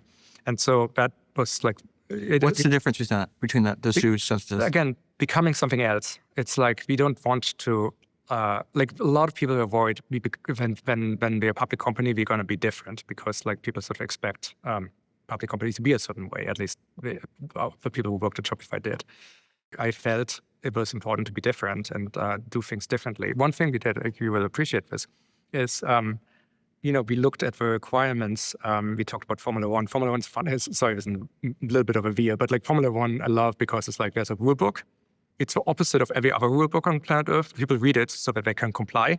The Formula One rule book is a rule book that is read so that you figure out how to beat it, right? Like, and like it's like there's no engineer in Formula One has anything to do with the central casting engineers. Central casting engineers actually usually want to get requirements and then comply to them. They're like the people going to Formula One are the people who want to beat the system, right? Like this is very important to them. So I count myself as of the archetype of the ladder, like the group of like I would have liked being an engineer in Formula One. I like beating the systems that other people tell me to abide by. I heard a story one time that somebody had hacked your compensation system to get more money than, essentially they just studied the rule book, found this loophole, and you're like, good for that person. Yeah. Like, and then you'll fix the loophole or whatever the case is, but like, that's exactly the kind of person I want working for me. Exactly. I mean, especially if it's, there's a way, what happens next ends up mattering, right? Like, so, okay, this goes on, like at some point this becomes, well, you're just exploiting a weakness fully. I don't want to give too many provisos, but generally like people who are like, looking around to figure out, like I never begrudge anyone being an intelligent actor in the local incentive system. That is just like, everyone's allowed. That's pretty much my morality at this point. Like it's like, or at least a big part of it. You're allowed to do this. I own the incentive system. It's not, you get too much out of incentive system, or if incentive system tells you to behave in a way that is not congruent with the company's goals, that is my skills issue in designing the compensation, not your job. Not their fault for taking advantage of it. But really appreciate if you give me a heads up. Because we are still same team here. So maybe you raise your hand at some point saying this is fine. Yeah, not like 10 years later after. So back to the IPO, just like in the IPO, we just looked for ways how to, like, within the very constrained rules by the SEC, where do we have agency, where we can do different things. We sort of honed in on the IPO roadshow video. Like, it's like a horrible video player, the IPO roadshow website. It's like and every other IPO we could find was this, CEO standing in front of a screen camcorder and just sort of going through the same slides. Mm-hmm. We're like, there's no rule for that. Let's shoot a fucking documentary here. Let's go through the history of why this company exists and why it's important. And he said, like, what video can be put onto this space when no one expects it, that will somehow hook people in to full screen the video within the first 20 seconds and actually watch the entire thing. And we heard so much about this on the road. Like, so many people were like, I was looking forward to meeting you. What you guys did with this video was insane. I didn't even know you could do this. Every IPO after this was like our way. So it was kind of like a nice little moment of putting a bit of like agency into a process, which was pretty. I heard this story one time. I think it was the founder of SiriusXM. I forgot who the person is, but they were like, well, how do you make annual reports? And there's like no rules around there, so you have to present certain information. Mm-hmm. So they made a book. And like the book would be illustrated, and it's just like no one said we couldn't do it. It's like we're just going to do it our own way. Let me ask you a question though, because I think I heard you say this as well. You were getting what you felt was bad advice or incomplete advice, or maybe advice not from first principles about like whether to go public or not. Or like some people were saying stay private longer. So I get you. The advice was always like don't, right? Like it's like who was telling you this? Other founders? Yeah, founders. Silicon Valley Orthodoxy definitely is to avoid it. I don't know. I can tell you the story of how I made a decision, but like it's just like basically it's like. I mean, I suppose I'm predisposed also when everyone agrees with something to take the counterfactual just to hold it up to see if I potentially like it better. Embedded personality trait. I find plan B usually is a better one. Everyone puts plan B, like if I think for many people on planet Earth, always doing their plan B would lead to a better experience, right? It's just like plan B gets the ambitious one. If this event happens in my life, fuck it, I'm just going to build a company. It's like such a common plan B. That might be what you actually want, but you're lying to yourself or you're scared or whatever. Yeah, and also, again, you are a human being. Therefore, you have your firmware comes preloaded with a problem called the sunk cost fallacy. We just do, right? It's like this. You got to operate that out of yourself a little bit. You got to be able to, like, discount what has happened more to make good choices, because otherwise you just chase bad with good money all the time, or chase bad plan with your hours in the day. Yeah, or I think whatever. humans are reflexively scared of change too. 100%. They'd rather be in a boring or like even miserable environment than actually change, because there's the fear of change is so great. Yeah, so wait, exactly. People are telling you don't stay go private longer. Public. Like being private is better. Like friends of mine, like at Stripe, running this experiment, like they managed what they put off in terms of figuring out how to stay private for such a long time is actually remarkable. I just think they spend a lot of time figuring out how to stay private. And like, I don't think that's the most valuable way to spend time, right? Like, it's like, I think you could... So you went public 2015? Yeah. What were the arguments for staying private longer in 2013, 2014 when you're having these discussions? We were tiny. We had, we were 800 people. We were Canadian. So they're saying you're too small? Revenue? Yeah, like, I mean, when Shopify's first trades happened at, I think, $1.5 billion valuation, right? Like, so... It's pretty wild that, the public market almost got like could have got venture. If you bought Shopify, yes, you essentially had venture returns in the public market. Every once in a while, someone puts together a list of best stock market returns over the last 10 years or like whatever. And like, yeah, like I own that list, right? Like just because I decided to take Shopify, like I did the old school thing. That was normal. That's what everyone did. That's what people went public fast. And by the way, this is kind of important. Like, public market needs to have growth, because where else is prosperity coming from for people who don't have, like, these obvious accredited investor laws and stuff like this. All they do is like make it so that like when you're rich, you can invest in private company stock. Yeah. And when you're not, you can't. And well, where are the returns? Like, of course, it's such a fucking conspiracy to keep everyone private, because that just like sequesters all the growth exposure to institutional and investors and people who are already accredited. And so I just really dislike that whole thing. I think, like, man, like, again, it's about building things and sharing what you've figured out. And like, people buying a ticket to ride with Shopify because they like what we're building is like, please, like, that's clearly what we want. So I just think the institution of public companies is good. I mean, where my beef is with the whole notion of like influence over companies. Again, path dependence. Like one vote, one stock, one vote is like, yeah, but like, no. Like everyone who studies decision making knows that you want to move towards like people who have the most context should make a decision. That's like, doesn't say the leadership of a company. This is literally what I'm talking about, creating space for creativity, because I want the decisions to be made locally on the ground. So were the arguments for staying private back then just mimetic? They were just repeating what everybody else is saying at the time? People are generally right. It just doesn't, it washes out, right? Like, again, people have problems with the concepts of like, very often a new idea is dismissed because someone can formulate an idea, like a reason against it. And somehow that dismisses the entire thing, right? Like we live fundamentally, most of people spend their entire life, sadly, in a vitocracy, right? Like where you need everyone to agree to do something, but you only need one person to vote against it, to not do something. And again, good companies overcome this in important ways. And so similarly, one good argument dismisses the entire idea is a very common way to evaluate options.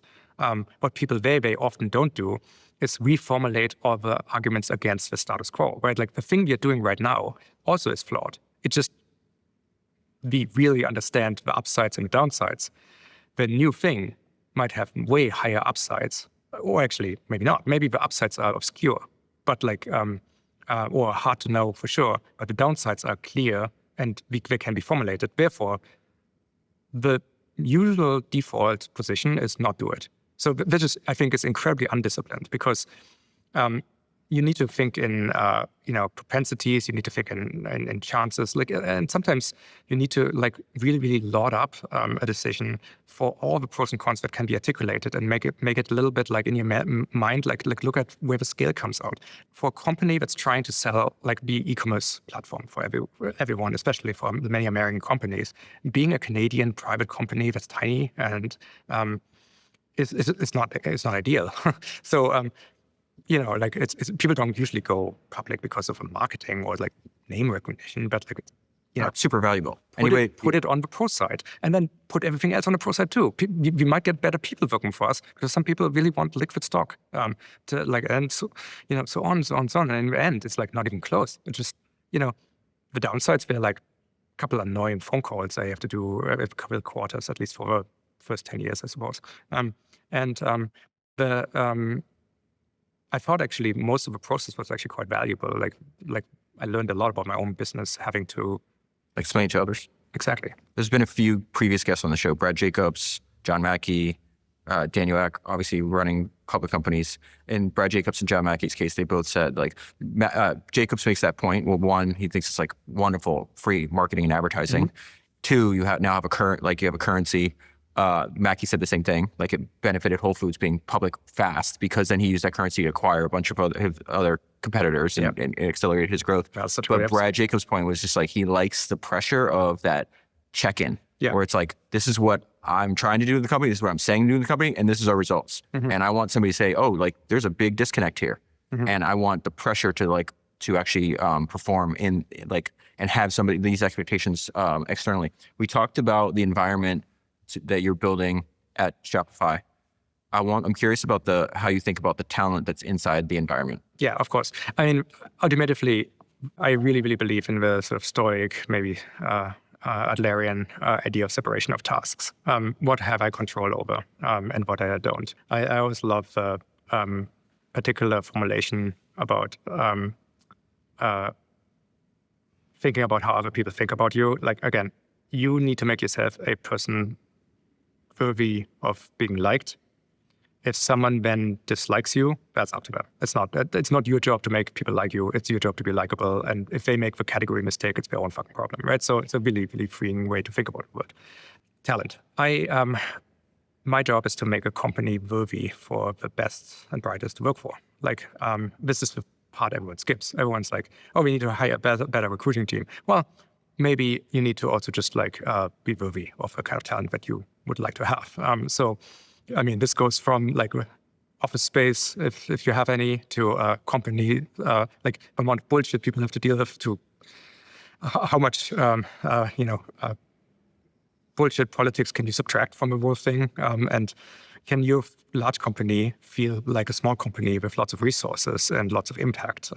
It's more fun to ship software to millions of people that you really respect than to a few people who you then try to make a sale for at some point, or impact matters. In a way, this is likely going to be misquoted, but I think the talent eventually takes care of itself. There are not that many good companies to work for. There are not many many good companies that deserve the attention of people who can be by the most capable people, because they have an option to start their own companies. That's a very interesting idea. There's actually not that many great companies. It's your job to make one of your companies one of those companies that the best people in the world will want to. What do these people look like, though? Because the reason why I didn't move to Silicon Valley is because I knew how to create geographical consensus in the Eastern Seaboard that Shopify is the best company to work for, full stop. And I just knew I had the ability to do it because I knew how to build a company that I would want to work for. And I think, given that I estimated I will need somewhere between 1,000 people or something like this back in those days, I'm going to find another 1,000 people that think like me about how good a company needs to be to work for, and I can dislodge all of them. So if I go to Silicon Valley, I can't pay what Google pays potentially, or like someone else makes up for their skills issue by just overcompensating. It's called compensation because you kind of have to compensate people for the shit you ask them to do. And, if there's a lot of shit you have to compensate people for, but you have an enormous amount of resources, you can make up for skills issues by money. So in the East Coast, which was much more hedge fundy and much more high finance and for the kinds of hackers I wanted, I knew how to do this. But wait, I want to pause there. I love this idea where you're like, I'm going to build a company that I would want to work for. Oh, yeah. That's on one end of the spectrum, which is great. You also had this thought experiment that I heard you say before, which is one of the worst things that could happen on the other end of the spectrum is you wake up 10 years from now and you built a company you don't want to work at. Yeah, and then you have this great line I want to pull. It's like, that's dystopian. There's so many companies I wouldn't want to work for. Why did I use my life to build a company to build another one that I wouldn't want to work for? You just should build a company that's worth working for. Yeah. Again, in your, you should take pride in your work, in the inputs and how you did you accomplish the things you set out for in the aggregate, right? Be easy on the path, but the outcome should matter to you. And man, I just shake my head sometimes with how people overcomplicate these things. It's just it's kind of, man, people know what they're looking for, right? And some, I'm talking about very, very, very fortunate people here, people who have a lot of choices, who have incredible competency and in some of the rarest skills, and combining this with an enormous drive. There's a couple of different attributes that all have to come together to be one of those people who can command hundreds of thousands, millions of dollars of compensation packages that you can make in this industry, but partly because you're worth it, right? You're contributing more than that to a mission like this, and therefore you can command this kind of compensation. And that's the way this all fits together. I think of everyone as an entrepreneur, really. Your capabilities, you are the entrepreneur of your own work output. Your product is what you can do and what you can accomplish. your market is the companies that exist, and you are selling a exclusive subscription that's the institution of employment, right? It's a two-sided opt-in relationship. Whenever people come to me and saying, "Hey, how do I earn more money?" It's like, well, be too good to ignore when we increase compensation. It's like, be better. You're making this amount. You would like to make this amount. In which way have you become so good that you can add that amount of increase to, just like the collaborative project we are all working on? And so I think that just sort of clarifies and simplifies things, right? So, I mean, all this said, I don't want to make it sound like it's inevitable that if you just do all the right things, you end up there's always a information gap and reputation lag. And I'm out there recruiting and telling people about the company a lot. What helps me a lot is people are curious about the company and have heard about the company and so on now. That is because of things that were under my control. I tell people that it's an unshared attention company. There's no part-time jobs.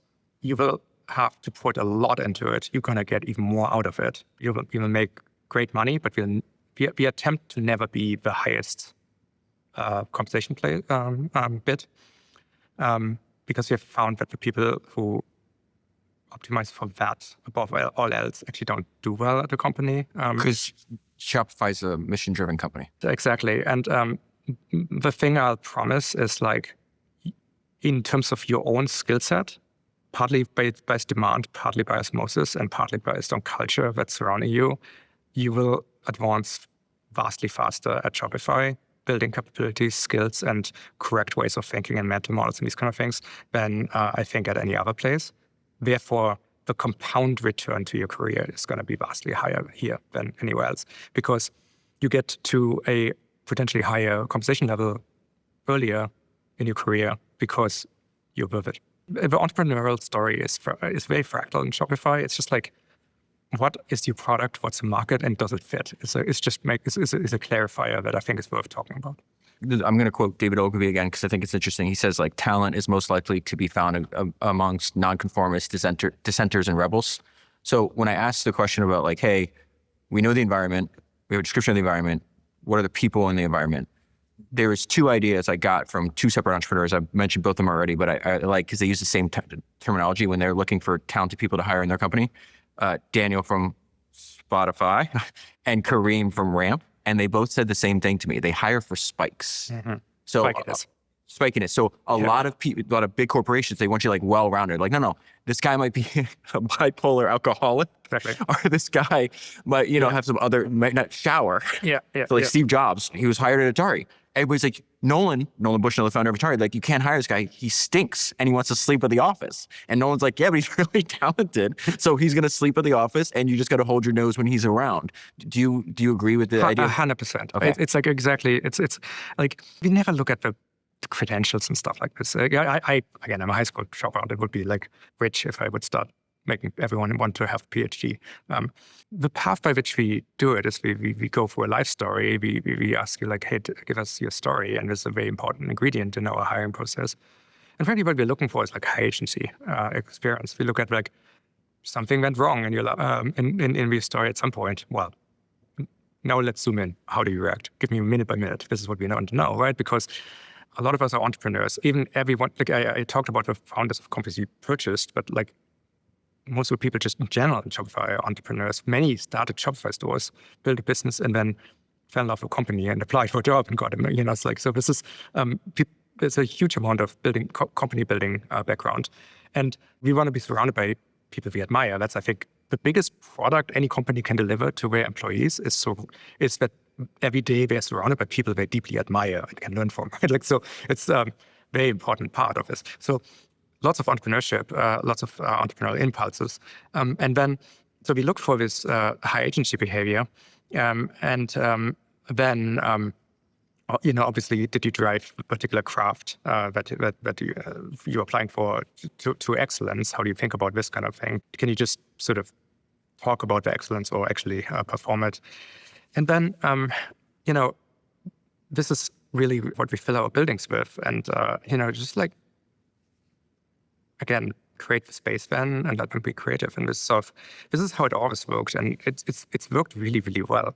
We couldn't do anything other than this in the beginning, right? Like in the beginning, we had no money, like really zero. I didn't take a salary for I think 4 years. And I heard your father-in-law covered your payroll when you couldn't make it. That's right. So yeah, we were living with my parents-in-law, Fiona, my wife's old bedroom, from which I also I put a IKEA desk, and I built a lot of Shopify from there. Just kept cost low. That was the main thing. Make every dollar count is something I'm so glad.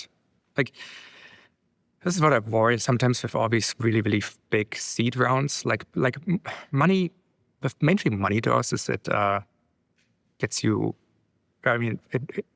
sometimes it reveals, but usually it just like makes you get a whole lot more of what you got before.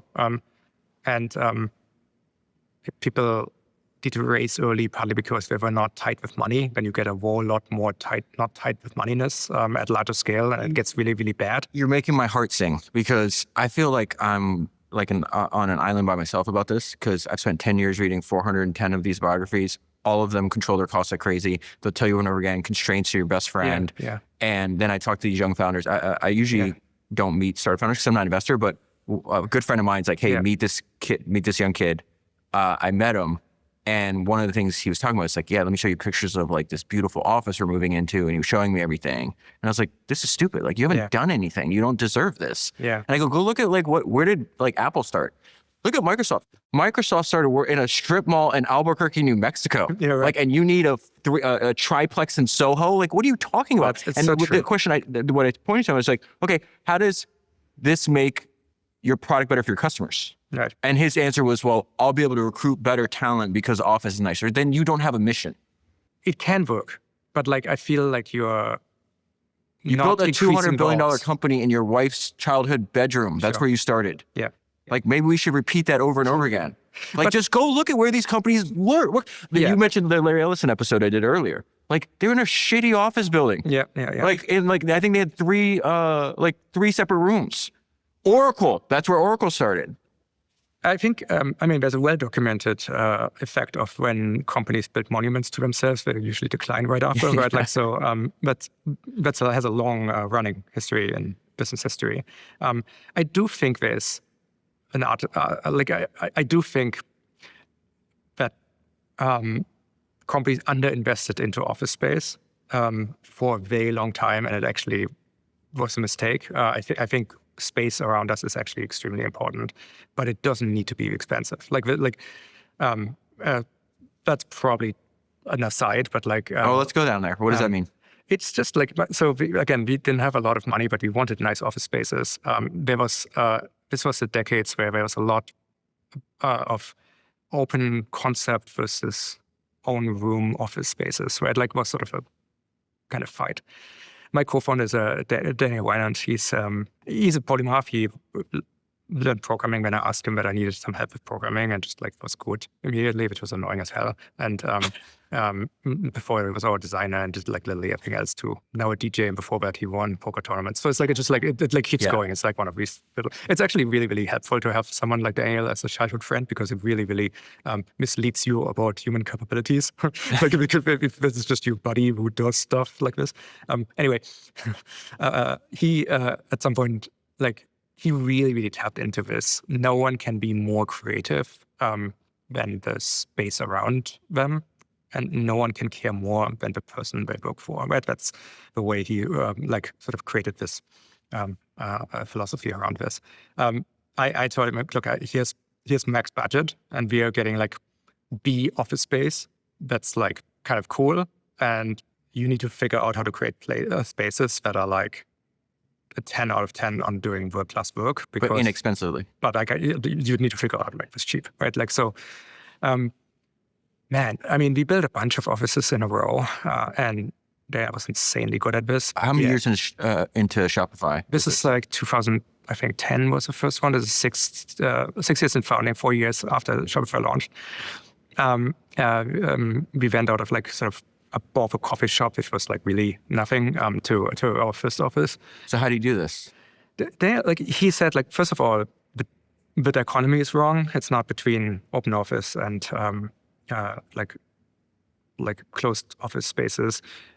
There's like perfect midpoint, because and it has to come from your strategy of projects. Shopify loves the 5-person team. We increase to 8 sometimes, but we think the best team size is 1. Because like a single offer can do things that is impossible to do for teams and hit high notes that are unreachable.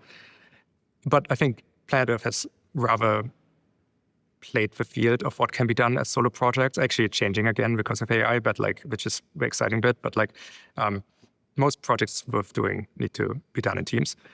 Then there's a magic number at 5. This is sort of what the military ends up like figuring out too. Like they test these things and come to the same conclusions. You can sort of temporarily go up, but then at some point you have to split teams and parcel out the tasks.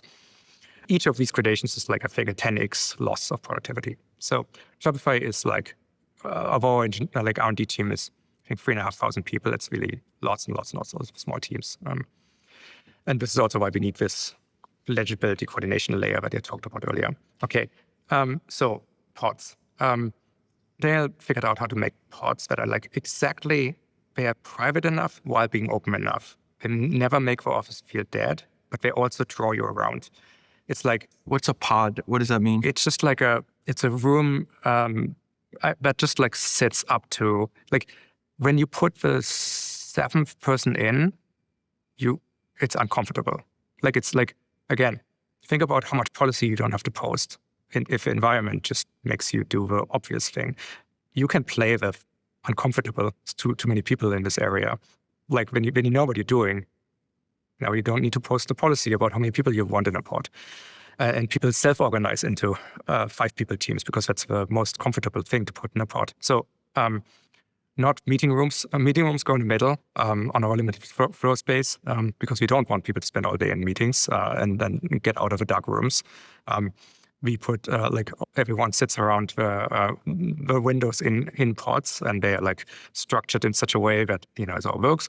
The coffee area is on the other side to create serendipity. We cut through every floor eventually to create stairs that we move teams in such a way that certain teams that have to work together but work on infrastructure, separated them out in floors so that they going to each other would run into other people who are using the infrastructure to, and so on and so on and so on. So design, being super conscientious about this is really important. Daniel did an amazing job. I think we open sourced the floor plans, and I think lots of modern, like, this is not interesting anymore when you look at what they look like, because I think that work has gotten absorbed into the tech industry as a right midpoint.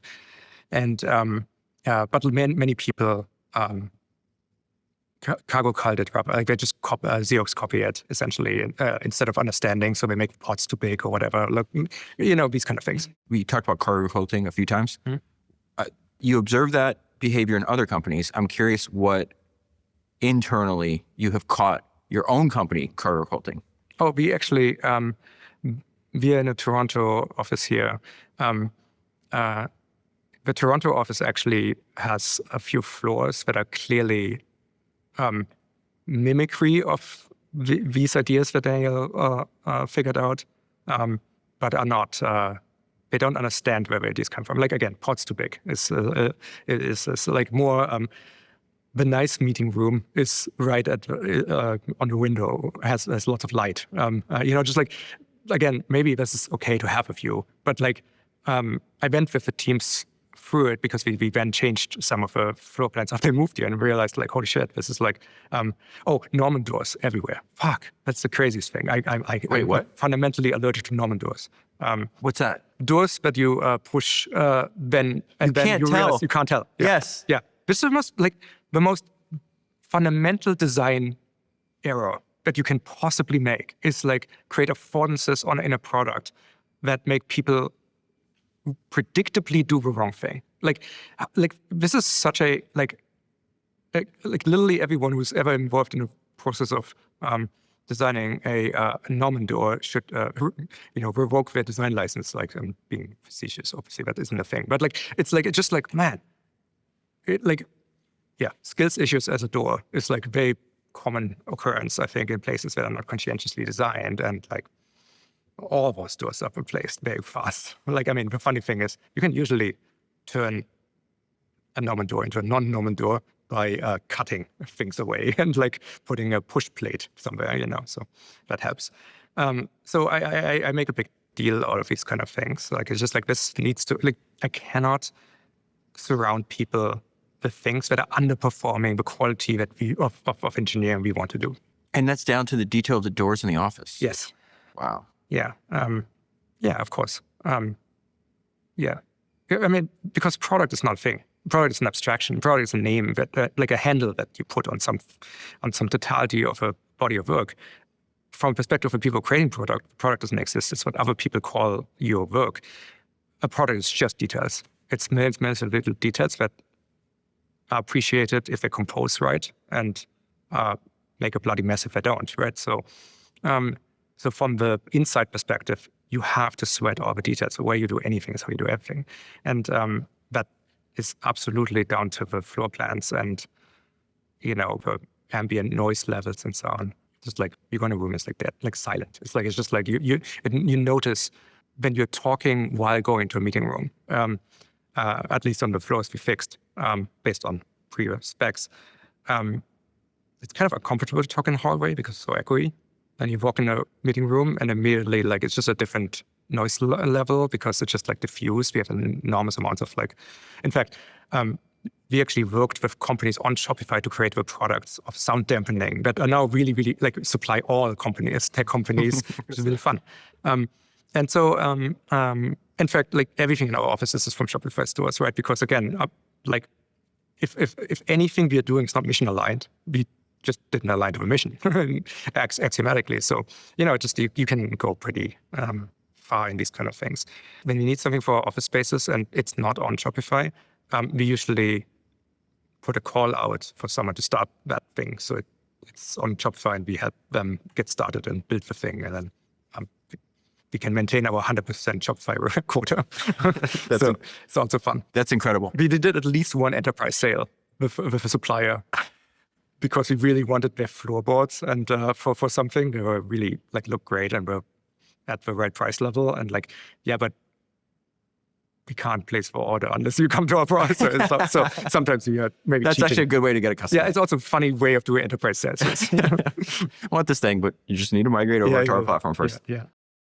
All of the founders and extreme winners that I have studied have this one trait in common. They have excessively high energy levels. If you're going to be the best at what you do, you need to maximize your energy and output. And that's why I've partnered with Function. I signed up for Function long before they were a sponsor of this podcast. And when you sign up, they ask you what your health goals are. And my response in all capital letters was maximum energy. Function provides access to comprehensive blood tests and other lab testing to help you improve your health so you can perform at your highest level. Function has made it easy for me to monitor and improve my internal health markers so that I feel at my absolute strongest. As a member of Function, you get access to test over 100 plus biomarkers, from hormones to toxins to markers for heart health, inflammation, and stress. Function gives you a straightforward analysis of all your results along with advice from expert doctors on how to improve things like your testosterone, your stress hormones, how to reduce toxins in your body, and much more. The platform is absolutely beautiful and provides an easy-to-understand picture of your overall health. Once you try Function, you will immediately understand why it's the fastest growing health platform in the country. You can now join Function for just $365 a year. That's $1 a day.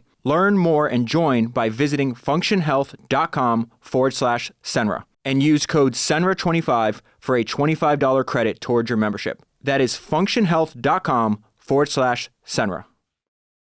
All right, I got to talk about, I want to talk about video games. I want to talk about AI. Sure. I want to talk about them being related. I mentioned my friend Kareem a few times. I went to his house last week and I was like, dude, I'm talking to Tobi. He's also obsessed. He has an engineering mindset like you. He's obsessed with playing video games. And you've mentioned a few times where you thought you learned more about building a company from StarCraft than talking to a bunch of people or reading a bunch of books.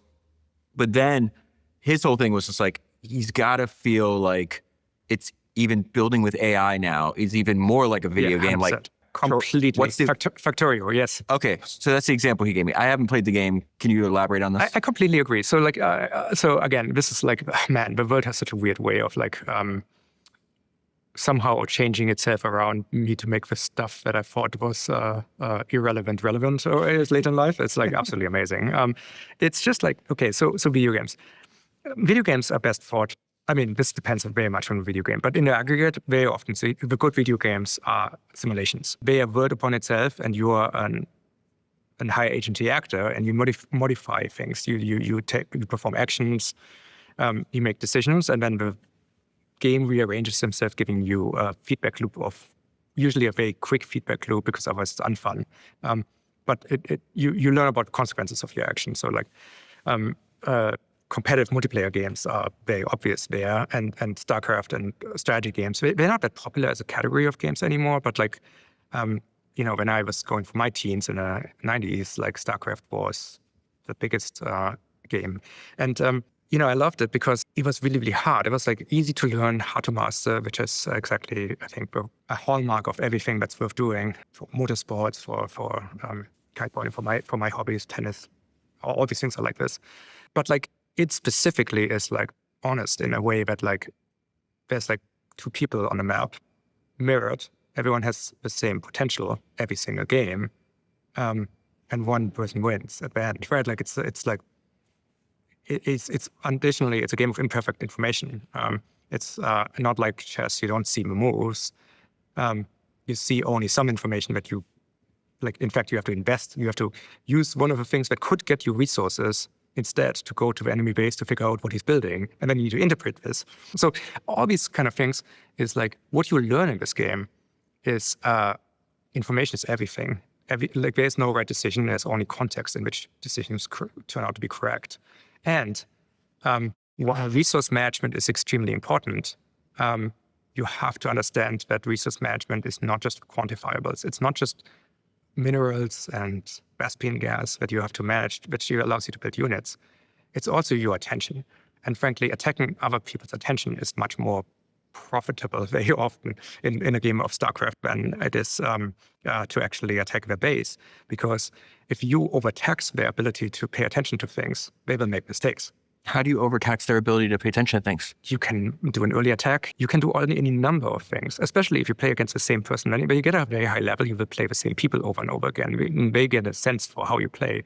So at that moment, like there's always been the people who are just like incredibly prepared, right? Like they just like, they perfected playing a single way, which my play was always different. Chess, StarCraft, all the same. It's like I disrupt the other person's play. Like I do moves that aren't in books, right?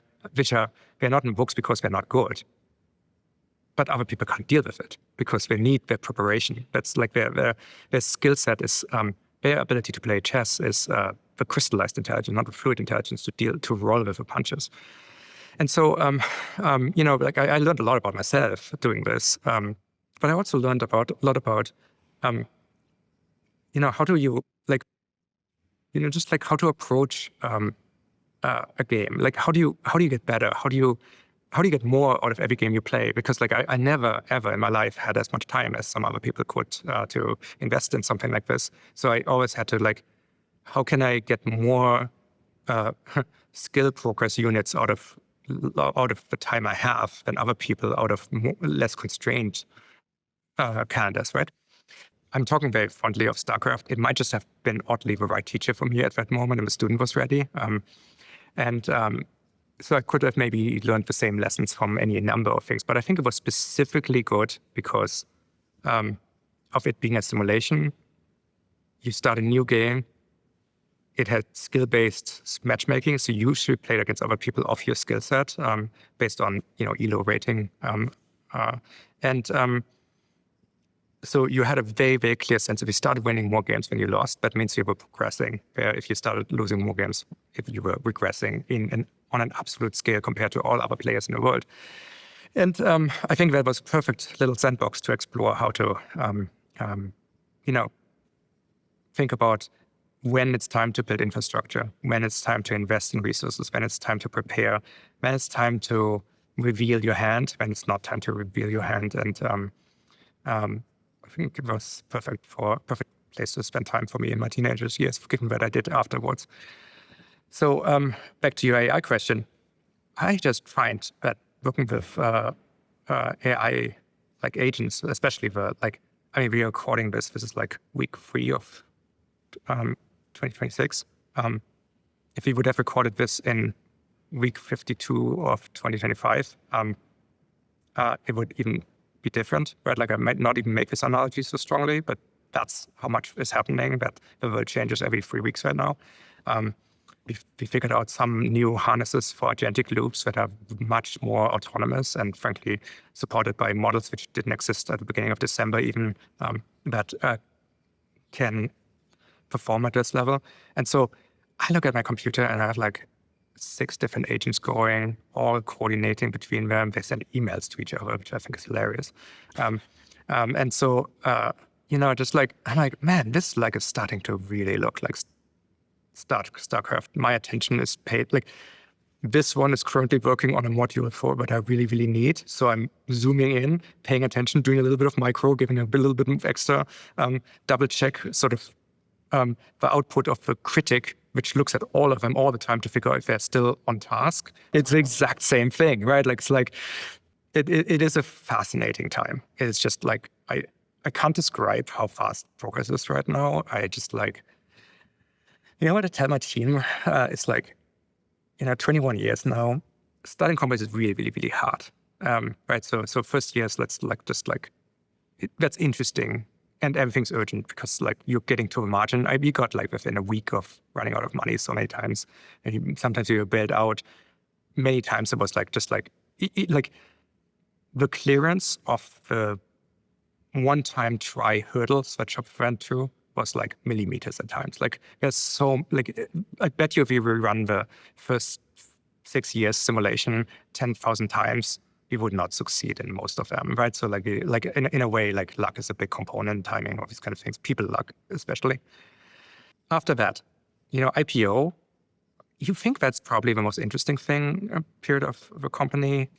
I think it was hard and maybe not terribly interesting, right? Like it's a financing event at the end of the day. Maybe but some aspects were interesting, like figuring, but like there were aspects of how we make it our own as a process like that. Partly this is why I did it. This is why we made changes to the process, or why we wanted to have our own stamp on it, because I didn't want to join someone else's process. I wanted to have it my own.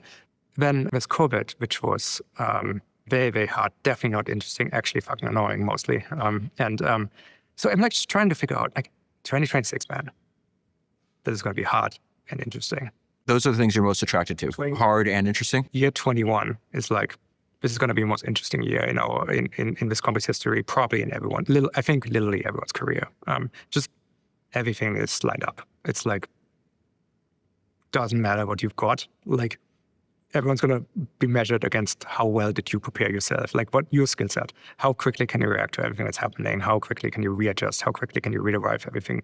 You put out this internal memo where you're just like, I think you know the language better than I do, but it's basically, it's a company expectation that the first thing when you have a problem, you reflexively try to use AI. Yeah. When did you put that out? A year ago? Yeah, no, maybe not quite, but like something along those lines. And people were just like, this is ridiculous. There was like some pushback. And now, to your point about how fast everything is moving, it's like, of course you would. Yeah, exactly. People will look at that memo in 2 years and just like, he didn't say anything. Right? It's like saying the sky is blue. Yeah, exactly. But so this excites you?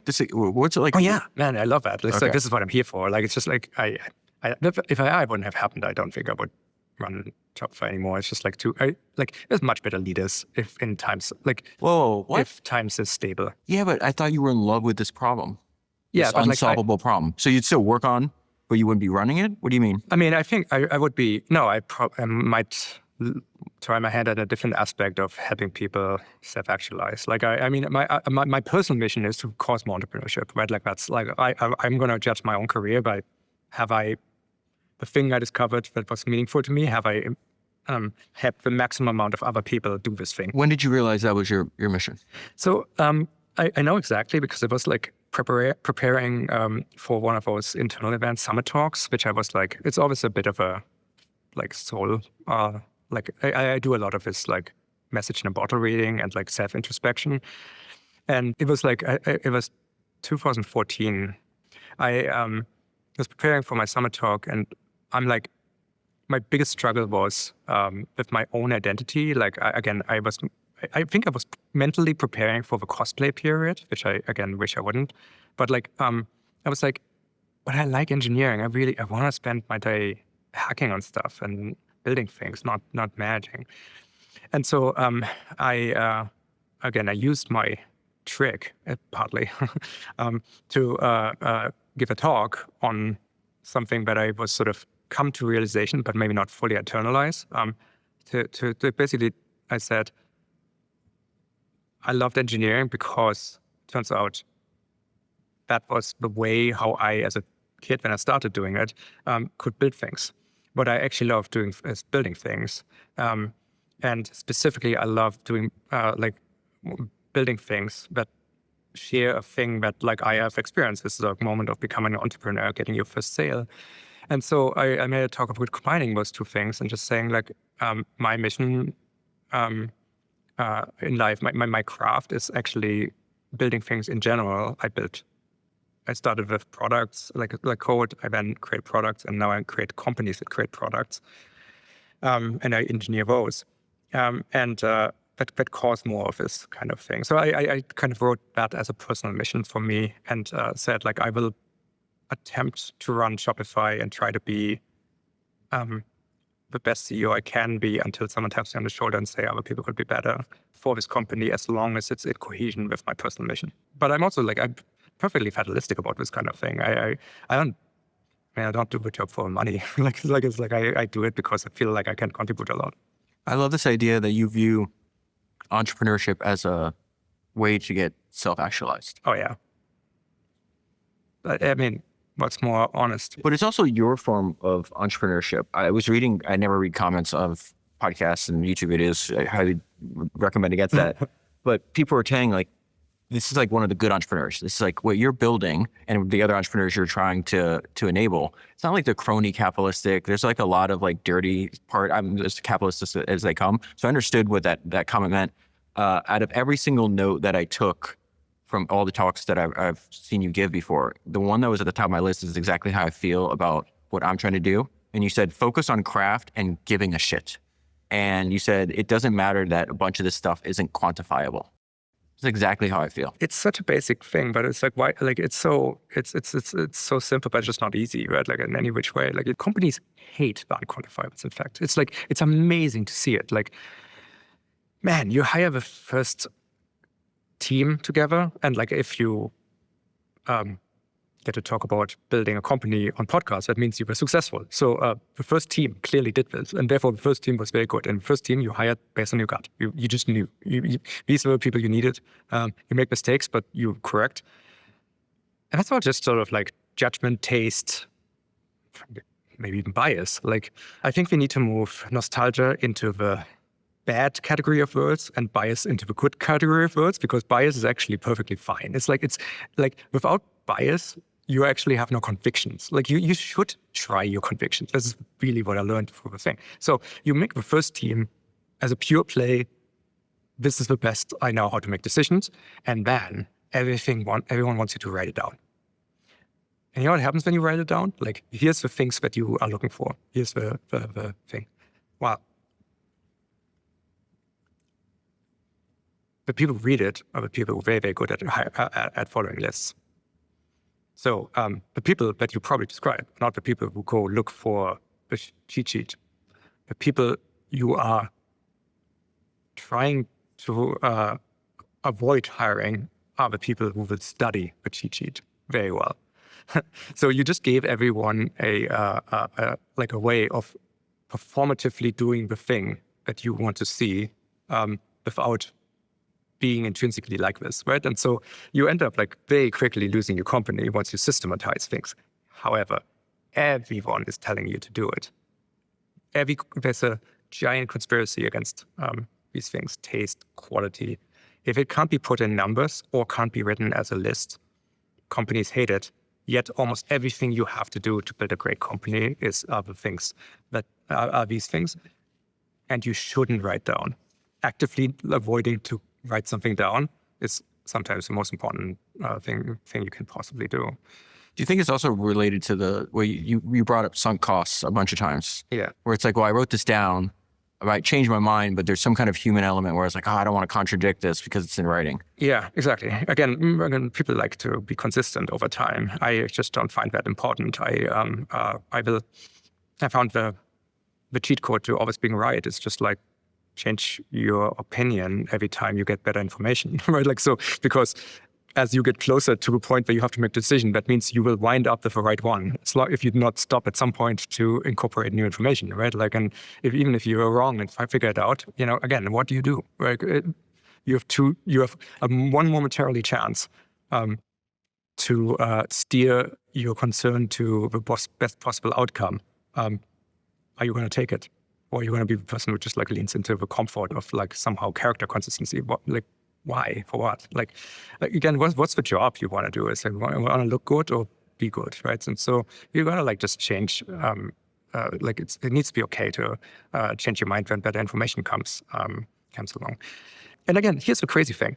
I think if you go through the transcript of this podcast, you will find, or just ask an AI to do it, it will probably point out various contradictions inside of what I'm saying about what you do. Right? I'm like. In this, I'm probably on multiple sides. The reason is actually, this is the almost most important thing.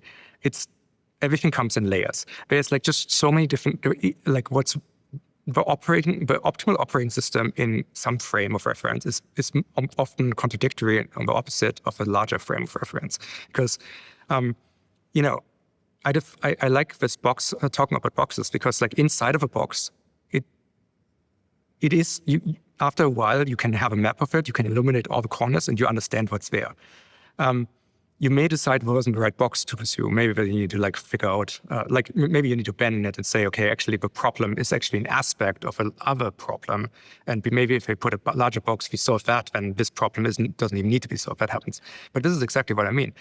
As you zoom out, you actually need to completely change the way you problem solve, because you're starting to work much more on with much longer timelines. You need to actually make bets at a high level, but you shouldn't make bets with like infrastructure, because you can, like in engineering, again, you can run benchmarks, figure out if something is fast enough, and it'll be a yes or a no, right? You don't need to bet on the trajectory of, databases are going faster at a certain thing. It's just like you don't need to, you can measure.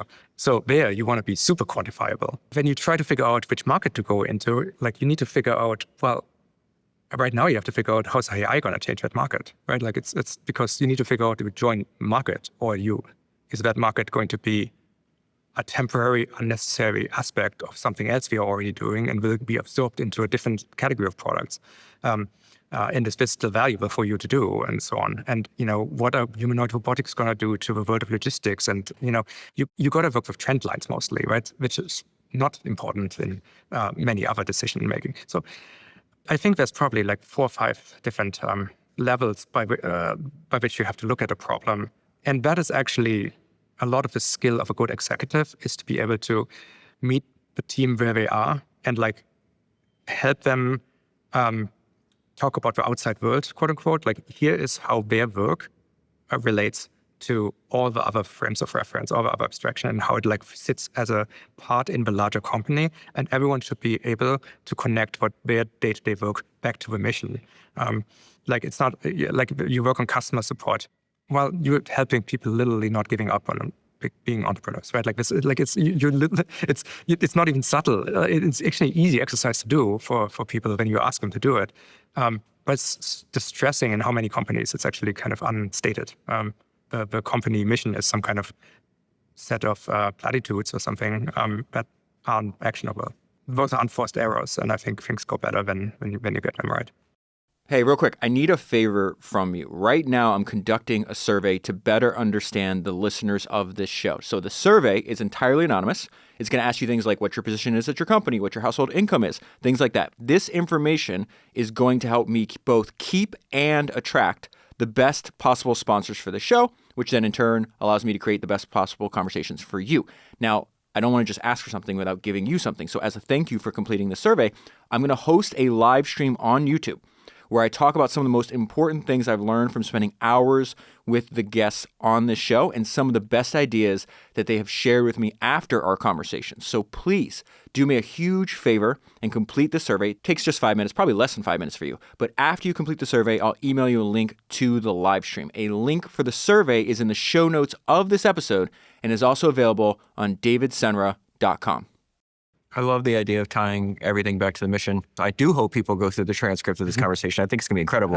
I printed out some of them. And I'm sure people are going to tell me about all the contradictions. And I think, again, this is the fun bit, right? Like, you know, I find contradictions in my belief systems all the time because we are like balls of contradictions. I'll get messages. I'm like, I'm listening to this episode you did in 2019 and you said this, and on the new one you said this. I'm like, I've read 250 of these things since then. Like, what do you think I'm doing this to stay the same? Like, that's the point. I had high expectations of this conversation.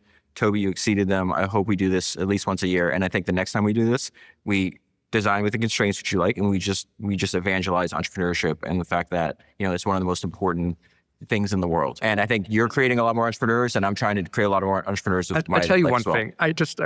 Because I'm not sure if maybe I've shared this publicly, but like, I think you're going to get more mileage out of this than anyone else. When we did surveys with our customers about, like, because we wanted to we need to identify where our customers, what they do, what do they read, these kind of things. What we have found, this is a long time ago, before your podcast existed, it was like almost 80%, or high 70s percent, people check the box saying they have someone who, if they send a entrepreneurial question to, would respond to the email in 24 hours. And I initially thought that was insanely cool how many people have such a resource. It's not like it in the general population, though, right? Eventually, I clued in. I think it was probably on Wikipedia. I read about survivorship bias.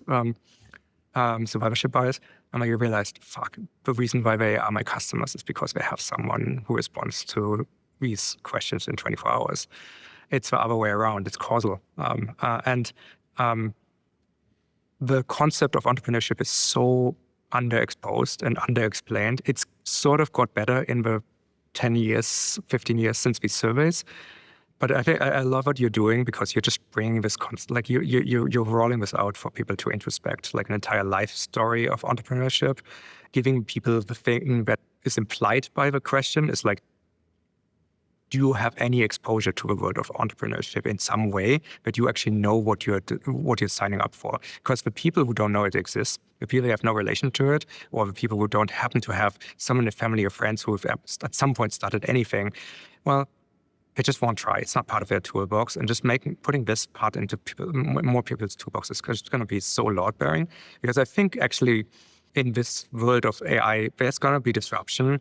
And so many more people than people believe have a plan B with entrepreneurship. And I think making things will be much simpler in the world of just-in-time manufacturing and 3D printing and additive and resin printing and all these like products, just humanoid robotics, dreadnought, lights off factories making anything on demand, and 3D printers in every home, or at least very, very commonly in homes now. In that world, more people will realize and working with AI is about learning the skills of figuring out how to make the better cup and how to design a better version and not having a Norman door. Is capitalism the best parts? And I think it will be much more common and much more exciting, and I just like it's so fun to work on, and like in that way, like you and I are working on the same project, which I think is super, super cool, right? Like it's like because the information gap is getting the stories out, telling people that's possible, and it's so important for people to then try, and hopefully then they might use Shopify, and then hopefully we can push from behind. I love that. I appreciate you saying it. Appreciate the time. Thank you so much, Tobi. Awesome, man. I hope you enjoyed this episode. Please remember to subscribe wherever you're listening and leave a review. And make sure you listen to my other podcast, Founders. For almost a decade, I've obsessively read over 400 biographies of history's greatest entrepreneurs, searching for ideas that you can use in your work. Most of the guests you hear on this show first found me through Founders.